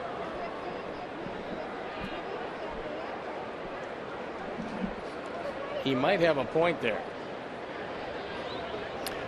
But you know what? He's going to lose.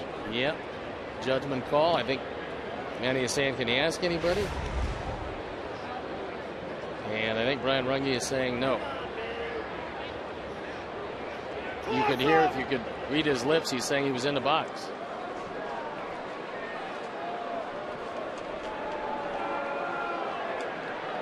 Yeah, Manny lost that one.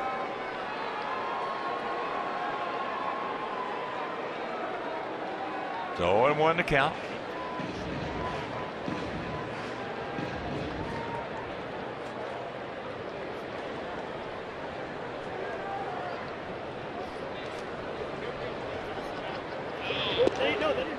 And 1-1 to count. Big gap out there in left center field. Yes, of course.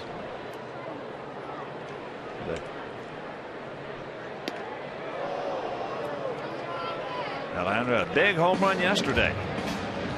First grand slam of his career.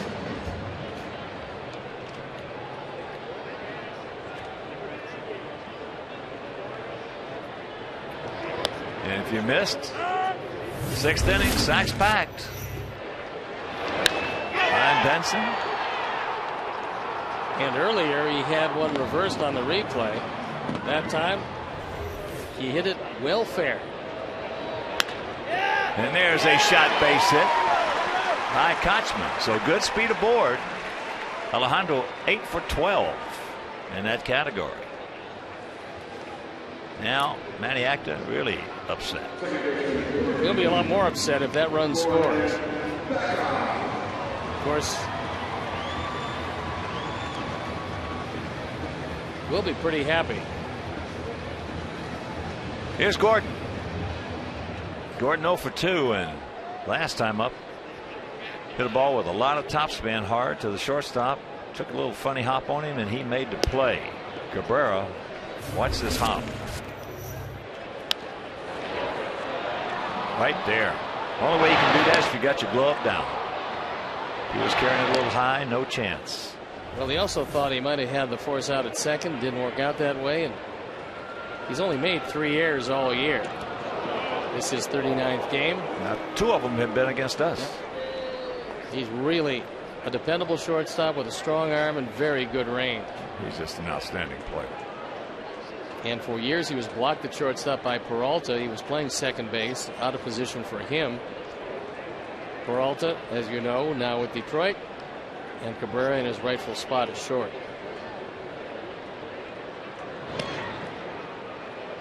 Gomez with a pretty good move over there.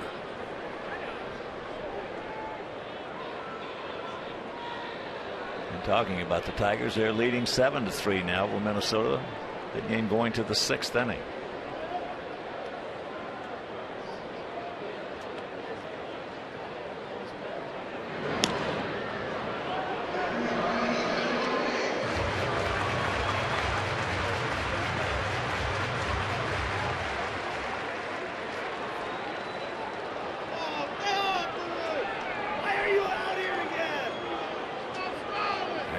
Acta.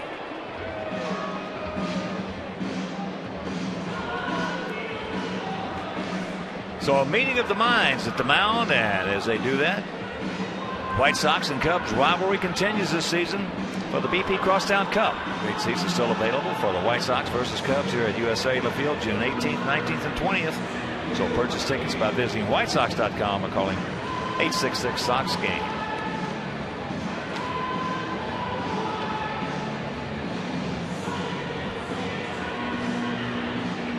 And nobody was warming up in the bullpen, so Manny Acta in just a conversation for Gomez. Really telling him it's okay to worry about that man at first. You got to get the hitter.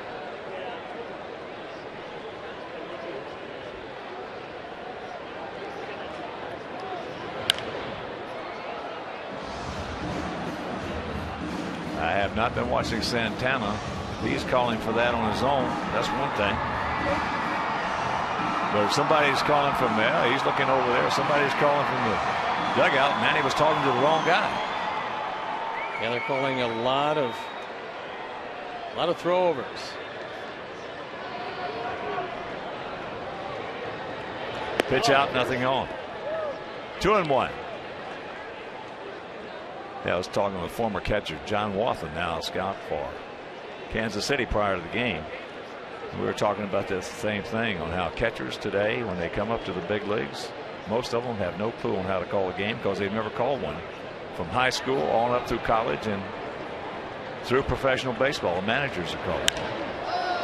That's high into center field.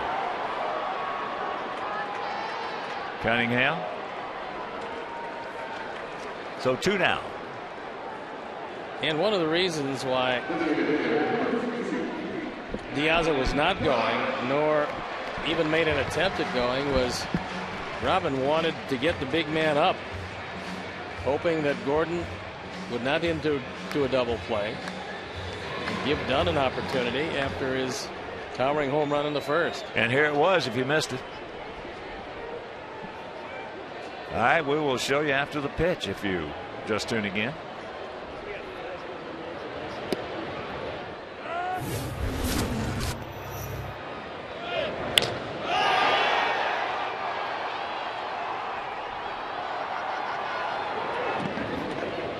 Number 15 for Biggin.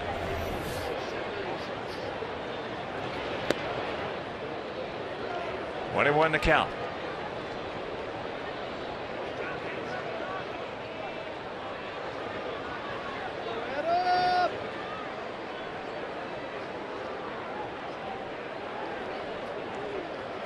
He is now 2 for 9 lifetime off Gomez, and both hits have left the ballpark.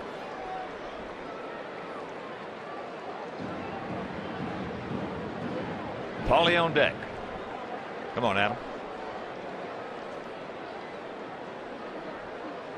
Get yourself a knock. Whole left side of that infield, virtually the whole left side, is wide open.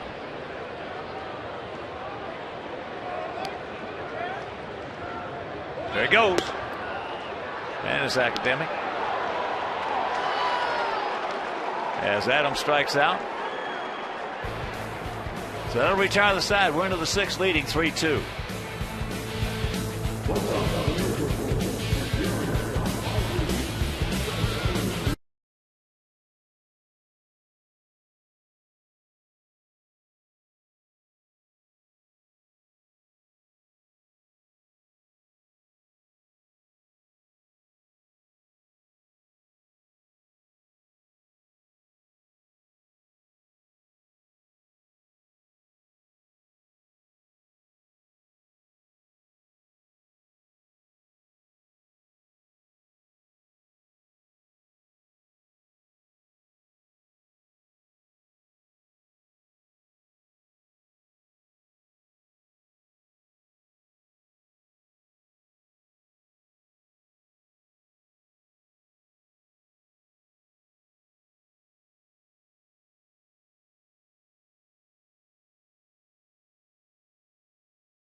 Begins at 12:30 was White Sox pregame live. White Sox Indians Sunday afternoon at 12:30 right here on Comcast Sportsnet, fans' best friend.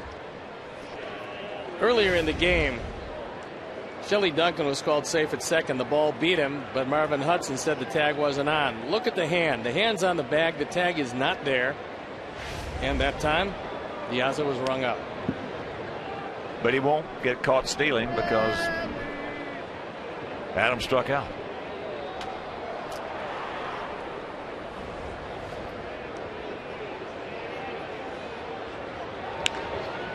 That's high into left field. Lopez now is 0 for 3. So that'll bring up Shelley Duncan, who has walked and struck out. Pretty solid job coming up from the minor leagues for Quintana. Now Santiago is loosening in the pen just in case. Pitch count knocking at the door of the century mark. So the youngster primarily doing all of his work at Double-A this year, except for one relief appearance here. Doing a pretty good job in a very tight game.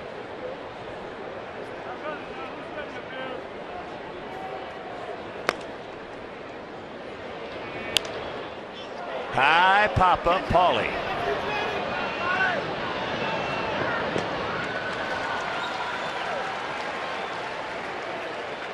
Two down.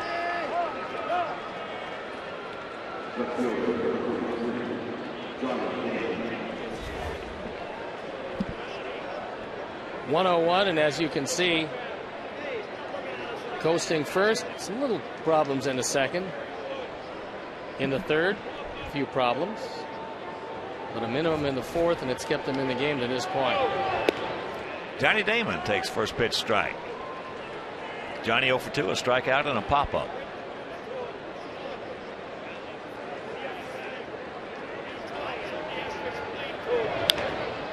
And that's out of play. Won't send out a big White Sox shout out to my buddies Tim and Susan Boudreaux down in Jacksonville, Florida, watching in tonight.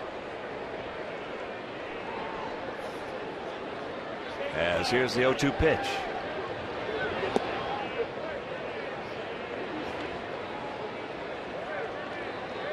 You should retire.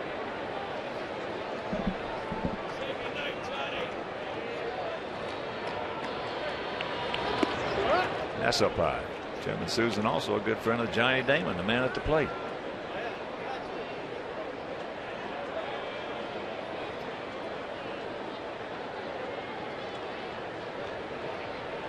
Big gap out there in right center.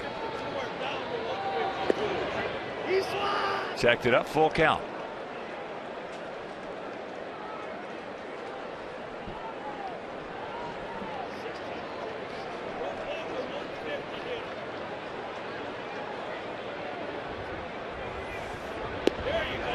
Job well done for Jose Quintana. Wow. We go to the bottom of the sixth, still leading 3-2.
Watch highlights and get analysis of Chuck and Bill. Plus go live to Rodman Ventura's post-game remarks. Don't miss Galaxy White Sox post-game live immediately following the game right here on Comcast Sportsnet, fans' best friend.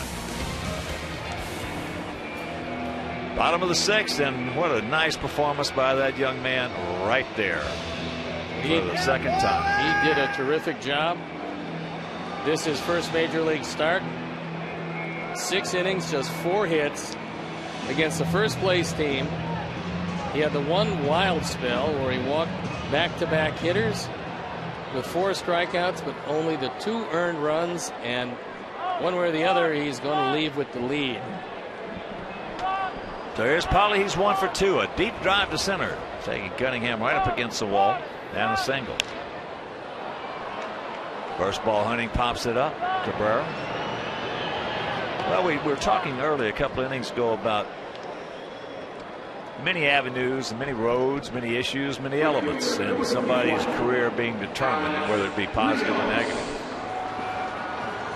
And we were talking about Jose Lopez. Looked like he was going to be, you know, just an absolute all-star each and every year. And now all of a sudden this young man, Quintana, comes up here, 5 1/3 innings in his first relief stint against these Indians, as there's a shank going foul. And then 6 innings tonight, and he's going back to Birmingham. But the funny thing about it is that when the season is over, he will be in the mix going into spring training. Well, also, I mean, the break was he would have never had that opportunity for the relief appearance if not for the split doubleheader. So a rainout of all things. Right. Those were the elements and the issues that come into it. Got him the opportunity to show that he could pitch here. And then the injury to Danks brought him back. Amazing. Yeah. It's injuries usually are the first element that go into what's going to determine a young player's career. Some of the highlights of Jose Quintana. He had the 4 strikeouts. He also made some very big pitches to good hitters when he had to. I mean, getting Cabrera out with runners at 2nd and 3rd, getting him to pop up to Paulie might have been the biggest pitch of the game, because Cabrera is one of their most dangerous run producers and one of their better hitters. A little high and tight. A little high, rather, not that tight. Ball's almost over the plate. A.J. is homered and also going deep to center.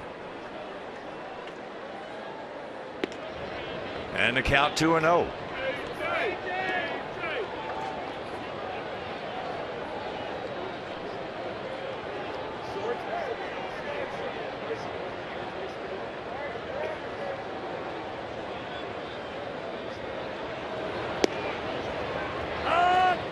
There's that little get me over slider that he'll throw when behind in the count. That actually just turned it over. More like a change. And the count 3-1.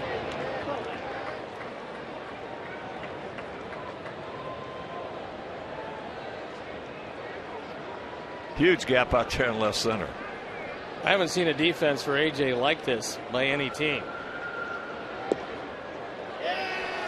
And there is ball 4, and Gomez just looking at A.J. long stare after he flipped his bat. Well, I think with 2 at-bats and 2 rockets, he threw one up, and then A.J., seeing him pretty well tonight, was just looking for anything that he could hit. He didn't get anything to hit. Hey, people got to understand. Our Sox fans understand it now because they've seen A.J. since 2005. He's been this way since he was in high school. I mean, well, he just wants to agitate the opposition. There's nothing wrong with that. That's the way he grew up. That's the way I grew up. That was the whole idea, was to pee off the pitcher. Yeah. And the other team, if you can, get them concentrating on anything but beating you, or get them trying so hard to beat you that they lose sight of how to do it. That's why A.J. is like a throwback. 1-1 to count to Tank. Tank has singled and he has gone out to right.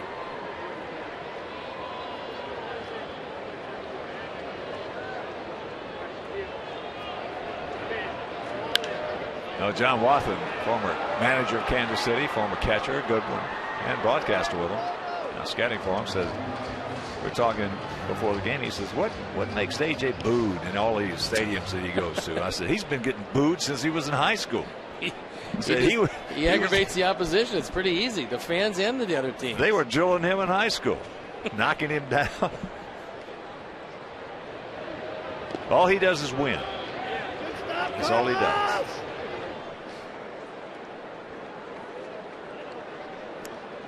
He was a large part of this ring that all of us are wearing. The 2005 World Champion Chicago White Sox. A huge part.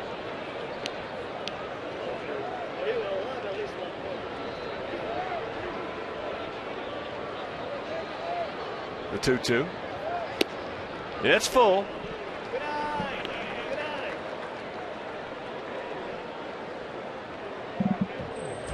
Lexi on the on-deck circle. If Viciedo can keep it alive, the outfield dead straight away. They really don't have much of a book on the tank yet as far as where he consistently hits the ball, because he hits it all over. Oh, he got to get me over breaking ball right there and just underneath it. Three-2 Menards pitch tracks. He hung it right over the middle of the plate at 84 miles an hour and got away with it.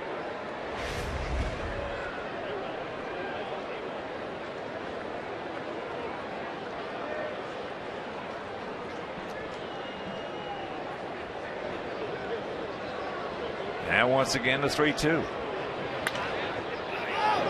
Ball hit hard but foul. Come on, Tank, stay with him, buddy. Well, Gomez is well over 100 pitches.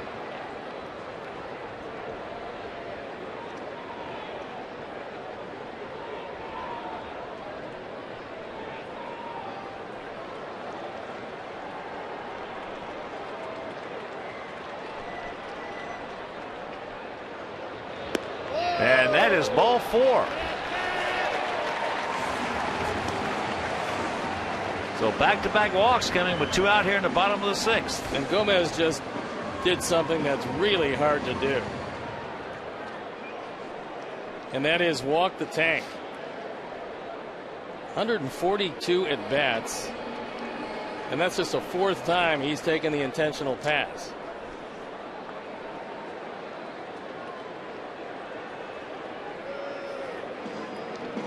Scott Radinsky.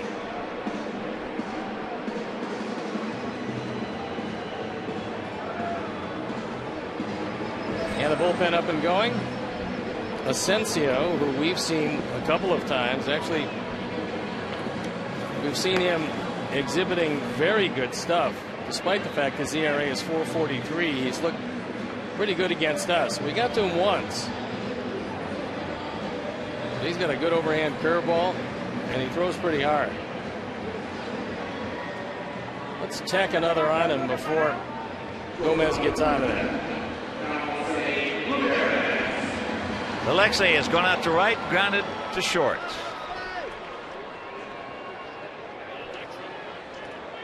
Come on, Alexei. There's a lot of room out there to get a base hit, buddy. Square him up. Good movement by Santana. Boy, despite reconstructive knee surgery,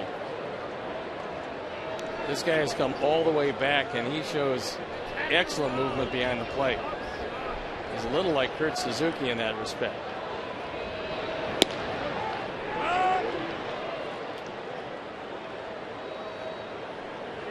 One and one to count. Santana out of the Dodgers organization.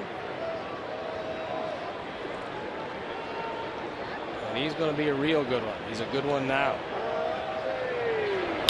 And there's a base hit. A.J. been waved around. Johnny Damon with the throw. Safe. Sox lead at 4-2. Yes.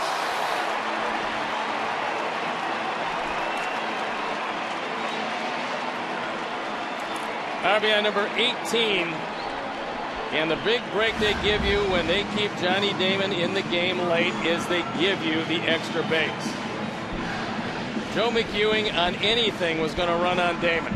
And Johnny throwing it to the best of his ability, but Couldn't get it done. So that's going to be it for Gomez. As Maniacta comes out, we'll step out and be back after these messages.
There's a look at the big right-hander. On for the 17th time, 1-1. 19 strikeouts, 22 and a third innings. He gets out left-handers better than right-handers. And the first man he's going to face is Orlando Hudson with a 2-run deficit. No stop now, boys, as Hudson has walked and gone out to left.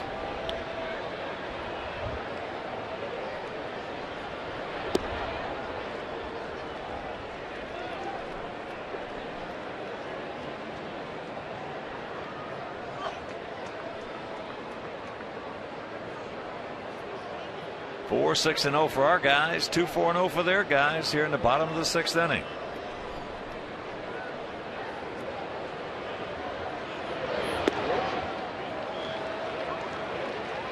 And to count 2-0. I think he plans to be with us tomorrow afternoon, a 3:10 start. Jake Peavy against Derek Lowe. Good pitching duel right there. Lowe at 6-2. And Jake at 5-1.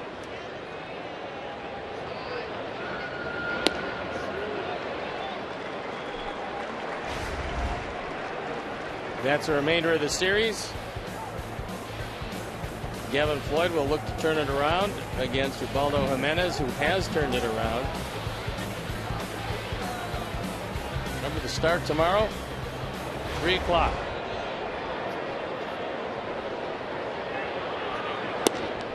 And there's ball 4. That will load him up.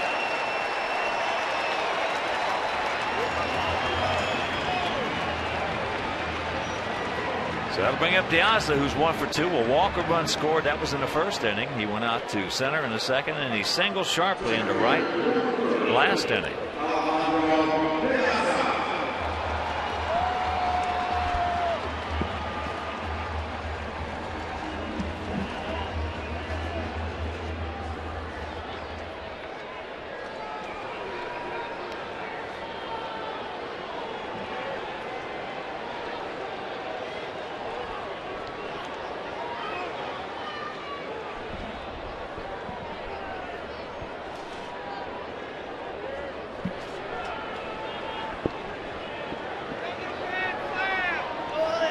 Right here. Right here, Alonzo. Did you do it 2 days in a row? That would be something. Spending a career looking for your first Grand Slam and letting everybody trot home.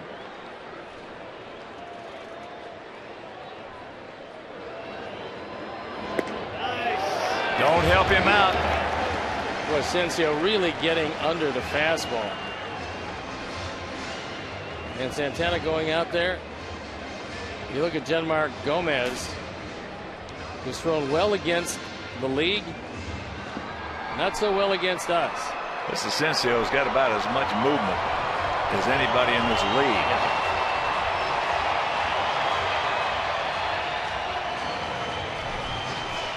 Like Mike McDougal. Well, the only problem with him is control at times. When he gets it over, they don't hit him very much. And the count's 3-0.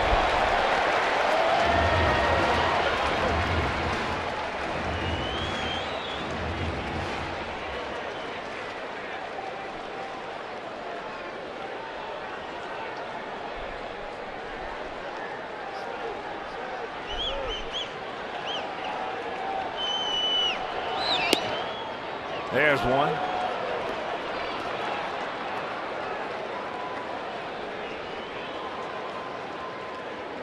Don't help him out. Zone him in, reel him in, and light him up. Or take ball 4.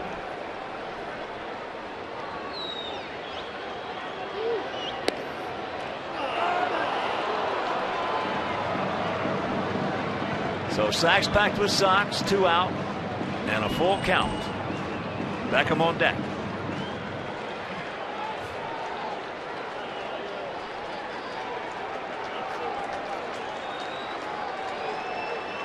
Full base hit. There's a shot. That's a base hit. They'll score 1. Here's a throw. Cut off. They'll score 2. And it's a 6-2 Sox lead.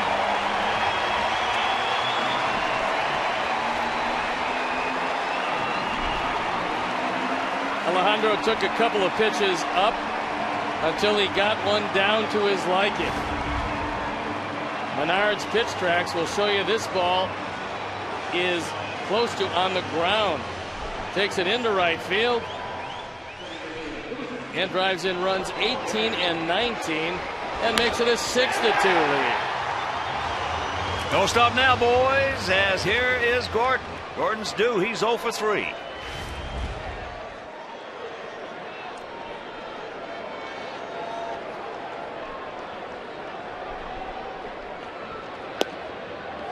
First pitch strike. All this coming with 2 outs, nobody on. Gomez in control, and he walks AJ. And then Viciedo. 2 guys that are tough to walk.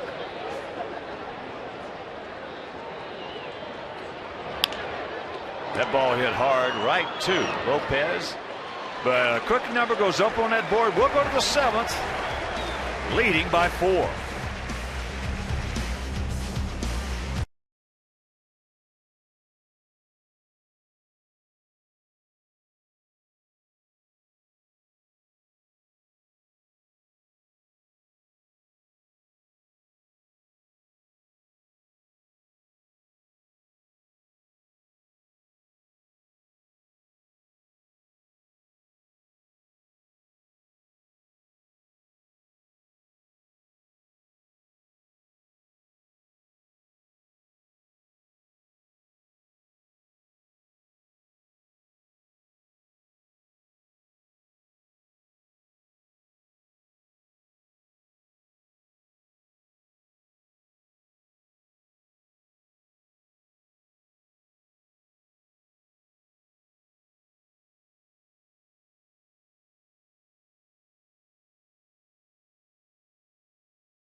Second, first 20,000 fans will receive a Carlton Fisk replica statue provided by Mission Foods, the official tortilla and tortilla chip of the White Sox. So purchase your tickets by visiting whitesox.com or calling 866-SOX-GAME. That's Carlton Fisk replica statue, Saturday, June 2nd. Hector Santiago comes into the game at 1-1, the ERA 4.20. He was a closer, 4 for 6 in that department. Don Cooper has been working with him on pitch selection. What to use, when to use it, how to handle his stuff. He's got a great arm.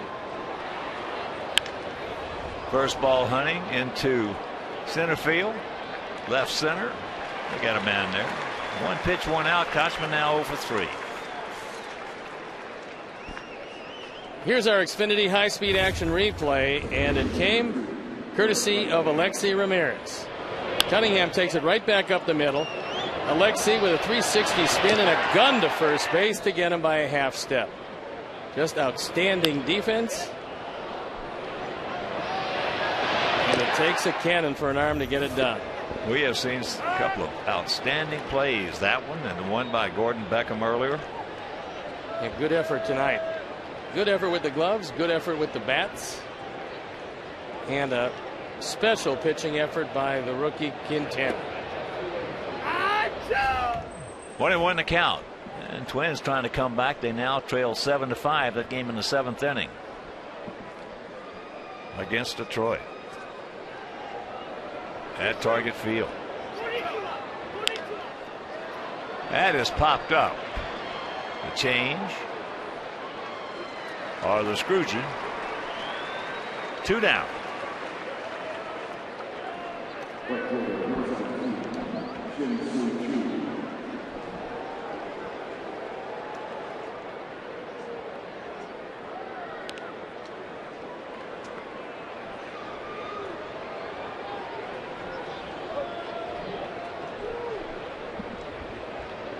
So here's Chu. Got to get him out once tonight. That's a good start. 0-1.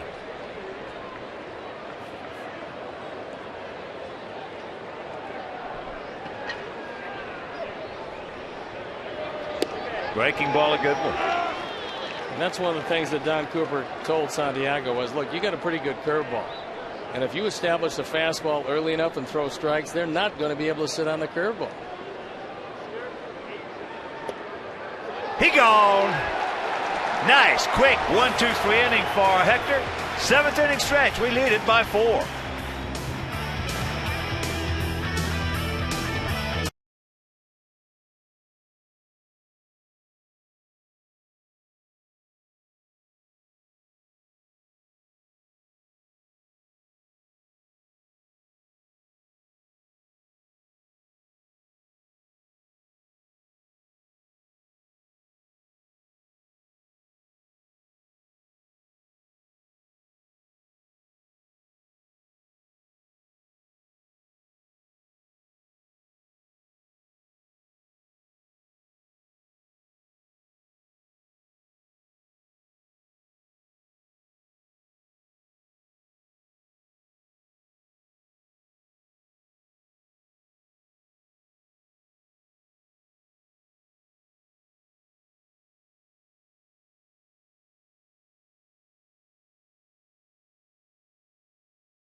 Stop Juan Diaz, who checks in. He was just called up to the big leagues.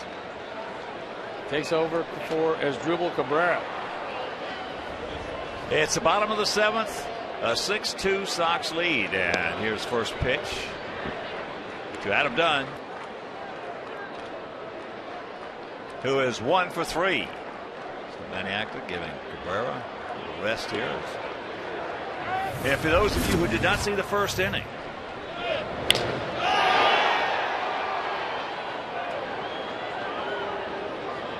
Diaz was aboard. Number 15 for the big one. 2-1 to count.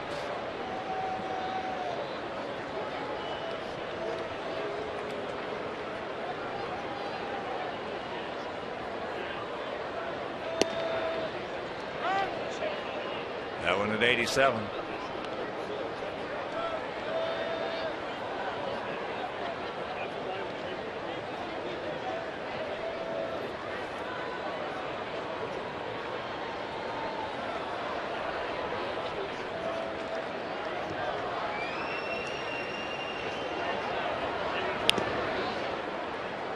I got a piece of Santana. Boy, Asensio really has some movement.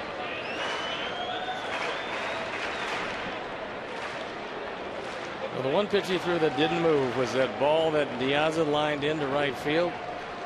Because the ball wasn't up, it was down almost on the ground. Alejandro picked it off the ground for 2 big runs batted in. Hey, Alejandro is getting to be one of the better clutch hitters on this ball club. On base 3 or 4 times tonight. Scored 1, knocked in 2.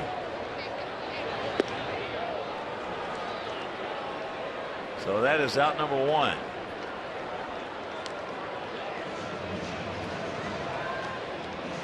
Well, White Sox used to have a guy who had this much movement, if not even maybe a little bit more than Asensio, and he came right over the top. Right over the top with that kind of movement. Bruce Howard. In fact, the White Sox had Denny McLain and Bruce Howard. And they were going to make a trade, and they were going to keep one. So they decided to keep Bruce and traded Denny to the Tigers. It was a good deal. Well, it turned out, well, I want to tell you, I faced them both. And I'd have made the same move. The only thing was that Bruce hurt his elbow.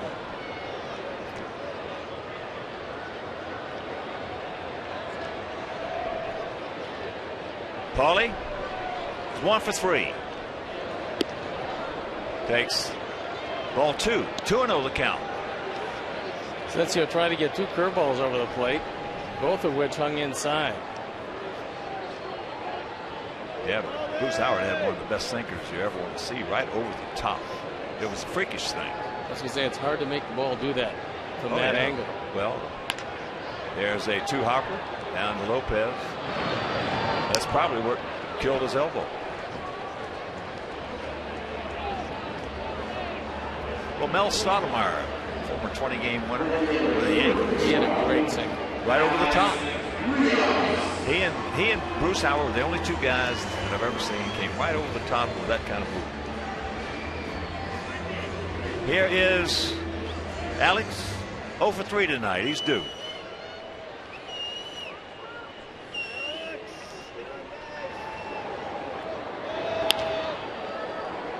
That's off the glove. Now we'll see what Bob Rosenberg decides. Base hit. Ball was hit hard enough. It was E5. I'm going to put it down as a base hit. Okay. And it'll bring up AJ.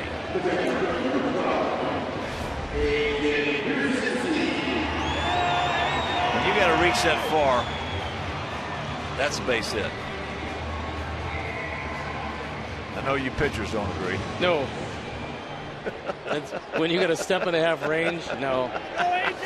Pitchers, all the fans have these Everything's pitchers in are air. all the same. If It it goes into left field with nobody touching it, it's probably going to be in air. Anytime the ball's hit, it's got to be caught. And anytime a catcher catches, the ball's got to be a strike. Well, yeah. I mean, you know, if the ball gets by him, the guy was out of position.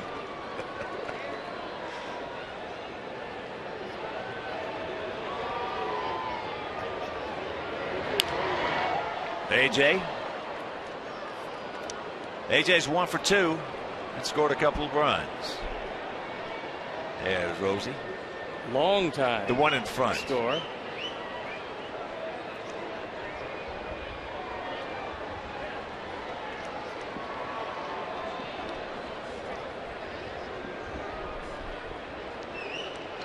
Pretty good lead.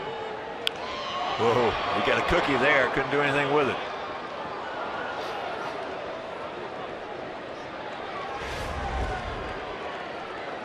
BMO Harris Bank pitch tracks. He got one right down the middle. Asensio took just enough off of it, so AJ couldn't square it up.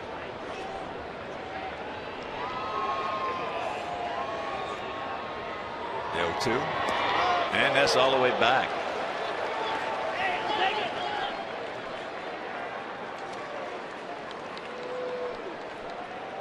So the wild pitch.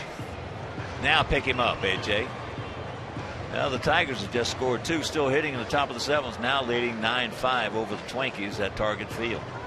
That was the third wild pitch in 24 innings for Asensio, and when they named the wild pitch, that's what they had in mind.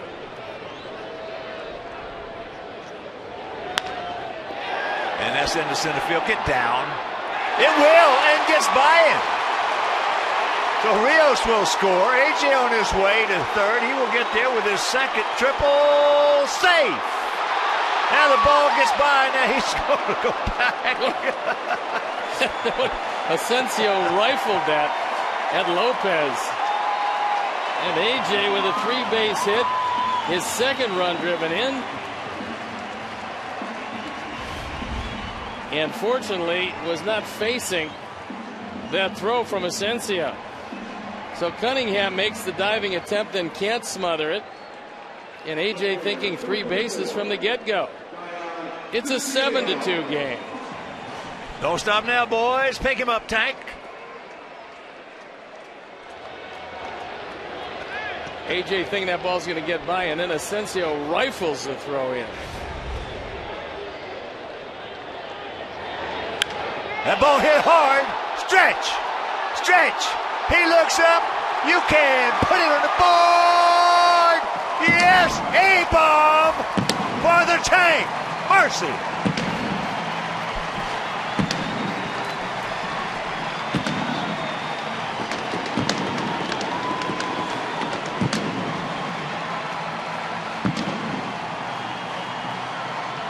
Another 2-out, 3-run rally. Our 4th home run replay. And the Sox have got the long ball down. They had 5 last night. That's a 3rd tonight. And that was a no-doubter to right center field. Wow.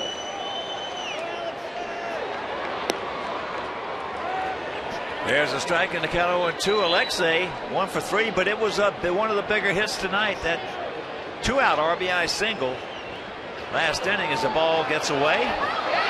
Santana now guns down, and a nice shift right there by Kochman. Meanwhile, another 3 spot goes up on the board. We're going to the 8th, leading 9-2.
That's Brent Lillibridge, who checks in the game at first base.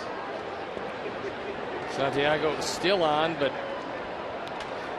6 runs over the last 2 innings have made things a whole lot more comfortable.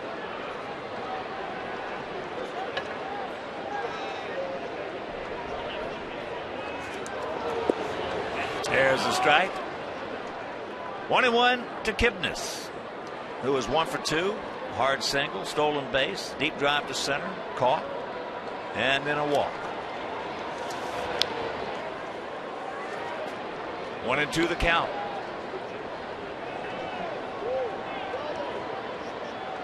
Tigers now leading 10-5, still hitting top of the 7th.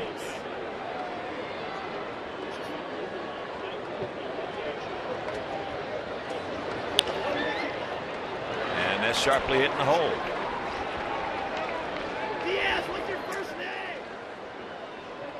Time now for our Illinois Lottery Anything's Possible replay, and with Cantana in his spot, he gets a pop-up from Asdrubal Cabrera with runners at second and third and 1 out, and then gets Santana to ground out to third base, throw off the mark, but Paulie puts a tag on, and young Jose Quintana gets out of the inning. Some great pitching, and it's going to propel him to victory. He takes off.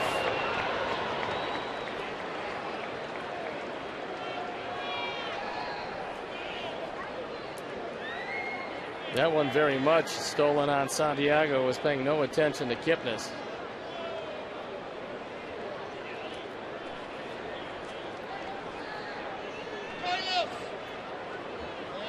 So Diaz, Juan Diaz,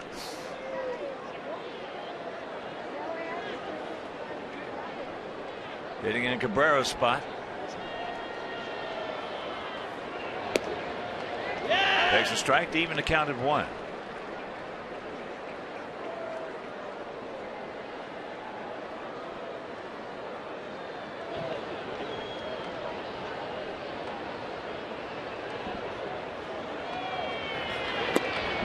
And the count 1-2. So this is his first major league at bat.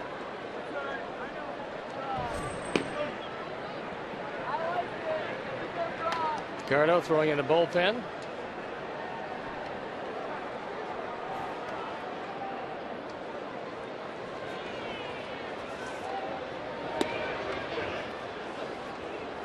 Two and 2 the count.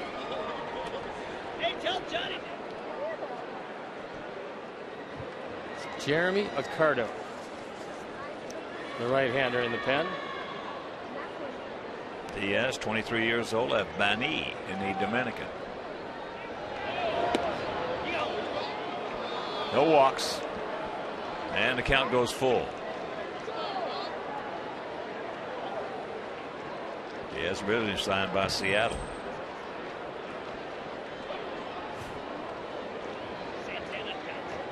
Cleveland and Seattle have done a lot of business over the years. He's a big shortstop. He's 6'4", 200 pounds.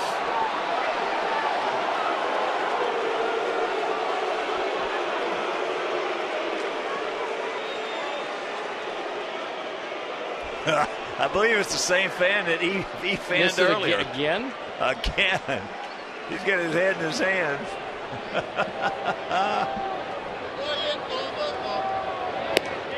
He gone. Gas. And the first major league at bat will be a called strike 3.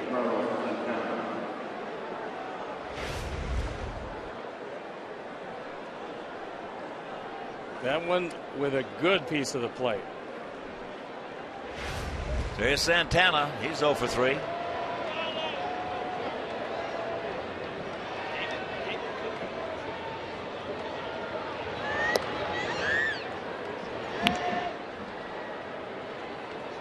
Close pitch, didn't get it.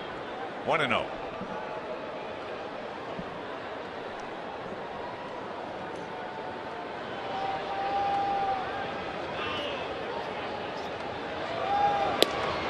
Checks it up, takes the strike.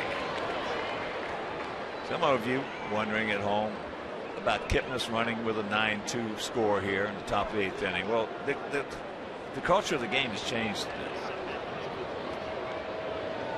Nothing will be too much thought about that, as there's a change-up, the screwball, and the count 1-2. Now, in years past, if he had done that, next time he comes to the plate, yeah, they would let him know that they didn't appreciate it. Well, they'd have drilled it. Yeah, they wouldn't even thrown at him. They'd have drilled it. But that's not the way the game is played now.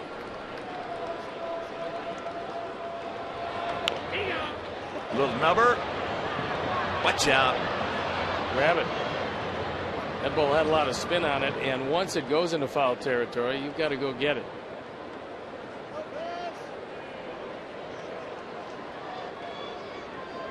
Good job by Santana there, because he could have absolutely run right over him.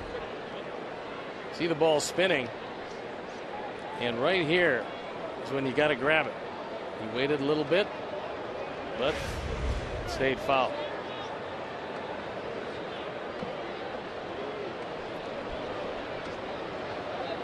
Well, a lot of managers take the philosophy these days that if you'll promise me you'll stop scoring, we'll stop running. Exactly.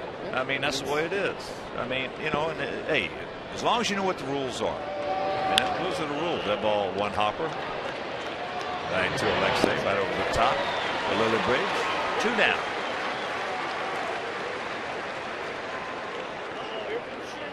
And if you're not going to hold somebody on to give yourself an advantage of more range, then take off and run. And also, really, it prevents a double play, and who knows what's going to happen. I mean, there's some big offenses that can put lots of numbers on the board late. So, you know, 15-2, different story.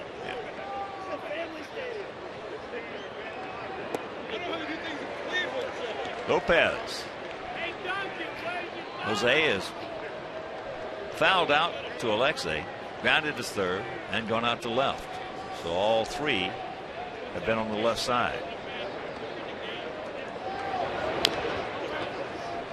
Another one, and a count 0-2.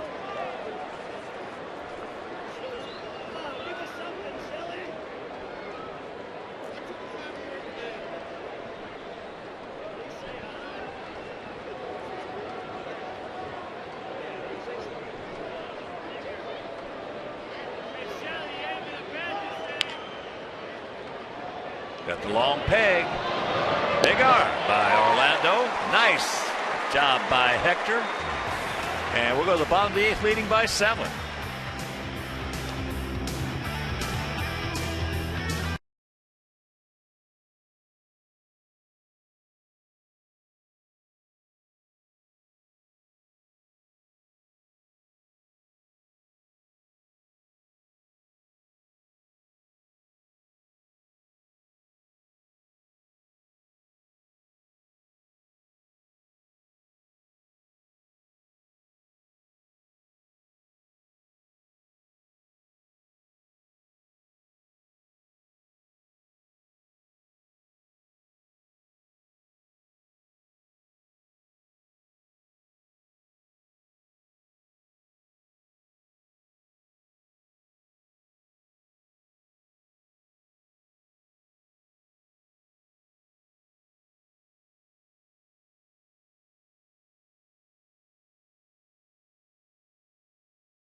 Miller Lite, and it's our Miller Moments, plural, because it's the long ball featured once again tonight. Adam Dunn, A.J. Pierzynski, and then Diane Viciedo, all with home runs tonight. Our Miller Moments. And Jeremy Accardo comes into the game on for the 4th time. The ERA 6 3/4. Grand total of 2 2/3 innings. So he gets an inning of work and a blowout.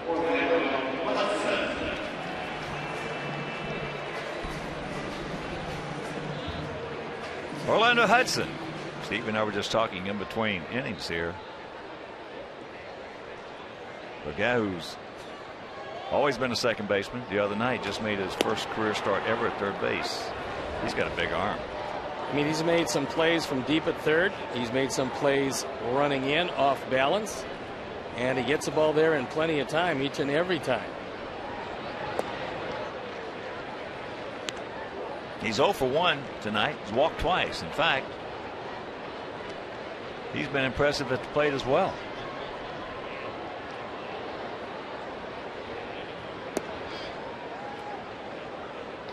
And the count 2-1. And once again, a reminder, that's a 3:10 start tomorrow. Jake Peavy against Derek Lowe. So make your plans to be with us. And on Sunday, Gavin Floyd against Ubaldo Jimenez. Now, if you can't make it to the ballpark tomorrow, that game will be over WGN. And then on Sunday, in the finale of the series and this homestand, it'll be right back here on Comcast Sportsnet. After the Sunday's game, it's off to St. Pete for 3 games with the Rays before returning back. Just another 3-day road trip. We had a 2-day road trip last time. And a full count right here. This is a nice stretch of games at home. Trying to take advantage of the first half before leaving for 3, and then another nice stretch of games at home. 9 of them. That's foul back. We'll have Seattle on Friday, Saturday, and Sunday, June 1st, 2nd, and 3rd. 5th, 6th, and 7th against Toronto. 8th, 9th, and 10th against Houston.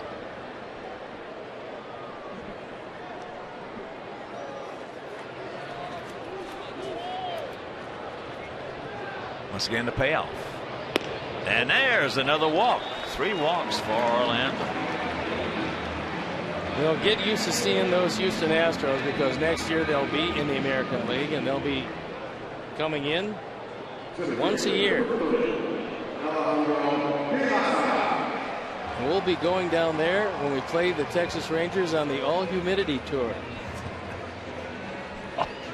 All huge mosquito tour. Remember when guys infielders used to throw their gloves out after the inning was over, out in the field? They'd come back out and pick them up. That's really going back a long time. It was going back a while.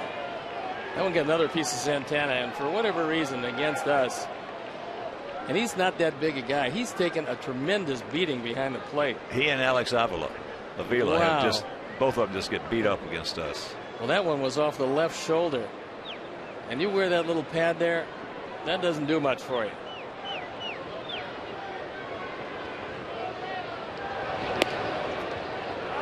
Checks it up. Piazza, 2 for 3. 2 RBIs and a run scored.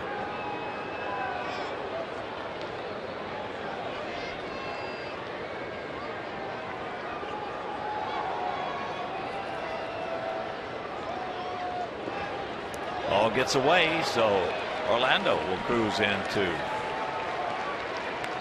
second. First wild pitch of this year for Accardo.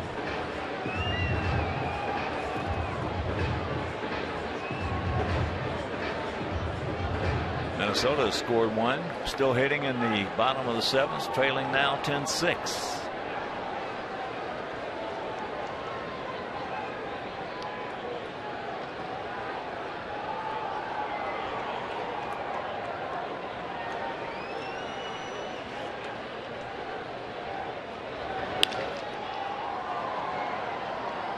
Diaz throws him up. 1 gone. And you can follow our White Sox with the MLB.com @Bat12 app for your iPhone, iPad, Android, and Windows Mobile. Get live audio, pitch tracking, video highlights, and more. Text @Bat to 31826 or visit WhiteSox.com for details.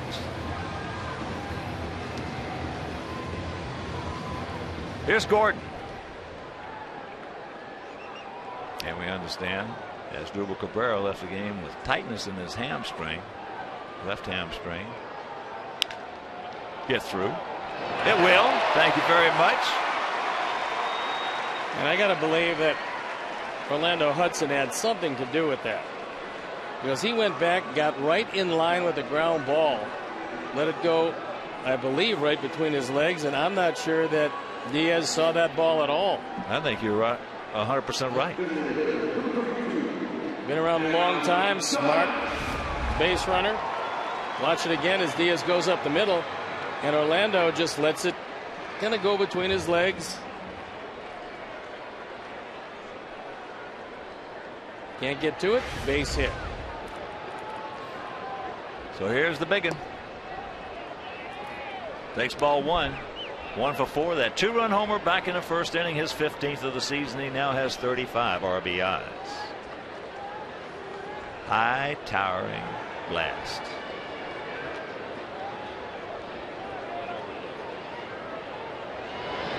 Not as George Hoffman would say, a high towering line drive.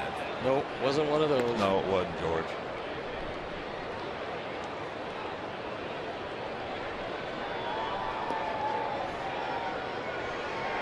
Saw George the other day. Long time sportsman around town. Yeah. Good guy. Sometimes. 3-0. Lillibridge on deck.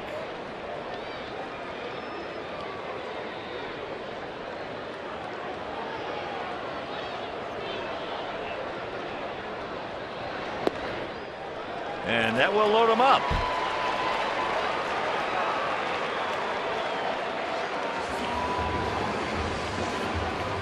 Well, Adams' home run in the first inning really changed things. I mean, the Indians came in on a high. They had just swept Detroit in Cleveland.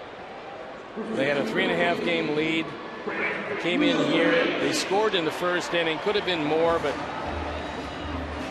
Quintana did a great job of getting out of that first and third nobody out situation. And then the big man came up and quickly made it 2-1, and things just changed in the game. Well, to me, there's no question that was the biggest hit of the game. No question about it. Coming off that sweep of the Tigers. Lillibridge goes through it. Been hitting it 190. No homers. 1 RBI. Sacks packed, 1 out. And the count evens at 1.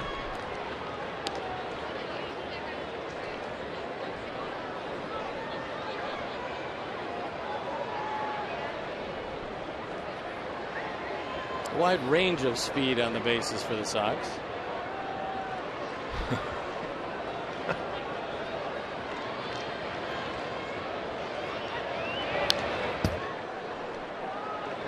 Third to first. Good, yeah, good, and well, Adam. Good, and a home run hitter. And the big one. Well, he's happy, as you can see back there. Well, he is happy. And the Cubs lost 1-0. Hanley is sad. Well, I'm pretty sure that Ryan Dempster is about ready to do something drastic. He's got an ERA just over 2, and he has not won a game all year. And almost each and every game, he's been magnificent. Tonight, no exception. They lose 1-0. As that is out number 2. Well, Ryan Dempster, one of my favorite guys. He is a great competitor, a terrific pitcher. And I got to believe that before too long, when trade talks start to really heat up, they will send him to a contending team who's going to be ecstatic to get him. You better believe it. Because right now, there are very few guys in baseball throwing better than he is. So here is Alex. Come on, big guy. Pick him up. They say he's 0 for 4, but he should be 1 for 4. That should have been a base hit.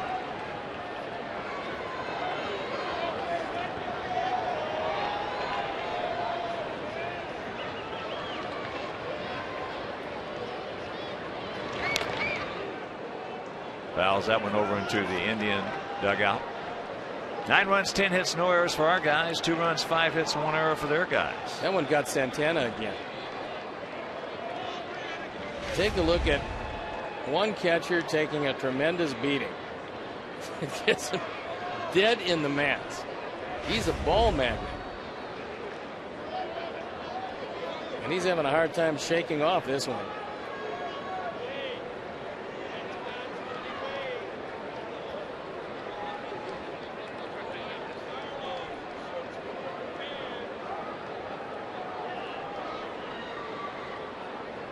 And I think that's going to be it. They're going to take him out of the game.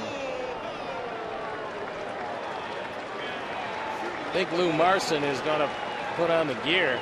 He's taking a beating tonight. There's no question about it. This is just, I mean, if you've never been hit like that in the mask behind the plate, it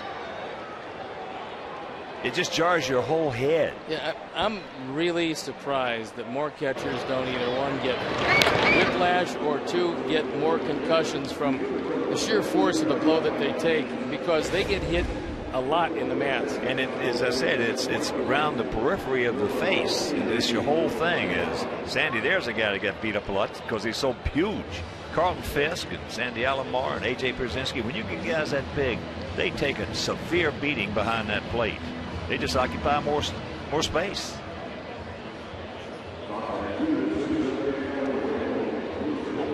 You're talking about Sandy and A.J. and Fisk. You know, they're 6'4", 6'5" catchers. These are big guys. And they're wide.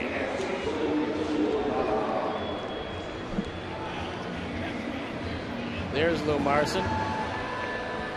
He'll come out. With the bases loaded, he's going to go through a set of signs. So he talks to Ricardo. I'll tell you, that's the thing they've got to be concerned about right now. Is Asdrubal Cabrera is a gamer, and if he left because of a tight left hamstring, this could be a tough game for them. Well, Hafner is out of the lineup because he fouled the ball off his shin. Don't know when he'll return. With a tight hamstring, you never know what's going to happen with that, and that's one of the key members of their ball club. And now you got Santana, another key member who both plays first, catches, and occasionally will DH. And he just left the game with, and they're going to evaluate him with who knows. Well, with Cabrera, one misstep can pull it. And now he's out for 2 or 3 weeks. Yeah, that's something that they certainly cannot afford. He came in hitting 300. Well, he's the best player on that team. I mean, he's one of the best in this league, which makes him one of the best in all of baseball. So there they are, Hudson, Beckham, and the biggin. Checks it up. Goes to first. And that'll retire the side. We're into the 9th, leading 9-2.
Out this series and homestand with some fireworks. Coverage begins at 12:30 with White Sox pregame live. White Sox Indians Sunday afternoon at 12:30 on Comcast Sportsnet, fans' best friend. And to try to wrap it up, Zach Stewart comes in the game. 6 for Quintana, who was terrific. Santiago went 2, gave up 1 hit and nothing else, and now Zach Stewart comes on in a 9-2 ball game, which after 3 outs will find the Sox 2.5 games out of first.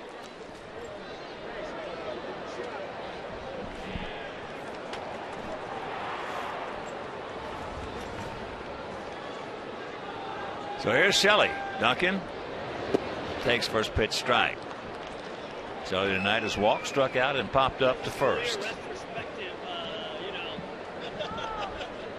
Like that, David?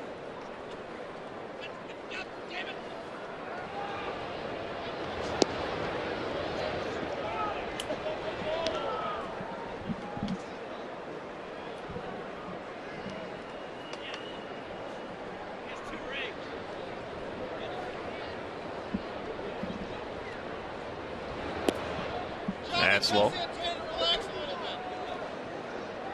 Maybe when he wins 2 rings like you.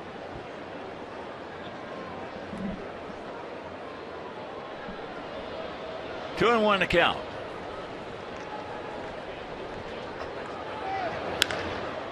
And make it a 9-3 game.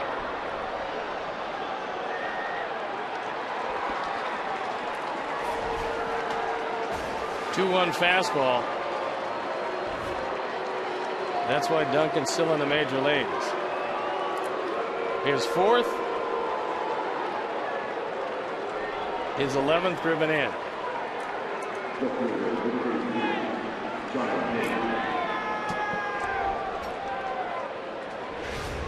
Ford home run replay.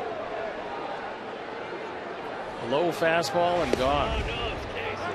Well, as long as he is as good a fastball hitter as he is, he's going to have a job in the big leagues. Just that simple.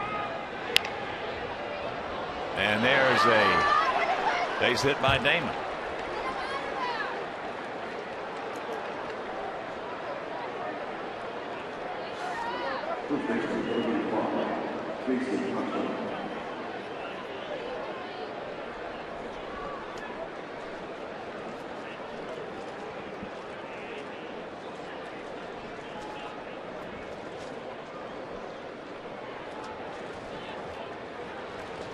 So here's Kochman. He's 0 for 3. A base hit by Damon made him 1 for 4. They did not have a hit out of 4 through 9 in the batting order until this inning. Well, Quintana, 23-year-old southpaw, making just his 2nd major league appearance. His 1st major league start was awesome. Got in some trouble in the 1st inning. 1st and 3rd, nobody out. Only gave up the 1 run. Wound up giving up. There's a 2-hopper. Rack him up. Nice job by Beckham getting it to Alexei in a hurry. 2 down. I tell you, there's not a better second baseman in the league than Gordon Beckham. Well, Gordon Beckham was getting in position as he was going after the ball. You see him here. He starts to turn his body so that he takes a minimum of time getting it over to Alexei, and then his big arm gets a double play. If he's not already twirling, ready to get the throw off, you're not going to get 2 here. Well, again, we've talked about it so often. You mentioned it earlier. He just has tremendous baseball acumen. It's just that simple. He knows what to do. As here's Cunningham. 21,371 again, a lively crowd. They've been into it since the 1st inning. And they're on their feet, knowing that this was a very big game, even though it is only May. And that's it. This ball game is over. So the Sox take the rubber match from Minnesota yesterday, and then, as Steve was alluding to, this is, I don't care what anybody says, a big game because of the momentum factor. And our fans are just, Steve, they're starting to really like this ball club. Well, you can understand it. First of all, it's exciting to hit the ball out of the ballpark tonight. They brought a youngster up in an emergency start. Quintana does a great job. The bullpen likewise, and we've won 6 of 10 from the Tribe. And let's check out our GMC player of the game. It is the 23-year-old southpaw from Barranquilla, Colombia, Jose Quintana, picking up his first Major League victory. So for my partner Steve Stone, our director Jim Angio, our producer Mike Leary, our associate producer Dave Ross, our technical manager Mark Harper, also the executive producer Jim Corno Jr., for the mayor, Mean Joe Grube, and up here in the booth, Tom Hooper, Frank D'Amato, and in the truck with sound, Frank Leone. This is the Hawk. So long, everybody. You've been watching Chicago White Sox baseball on Comcast Sportsnet, now part of the NBC Sports Group. Yes.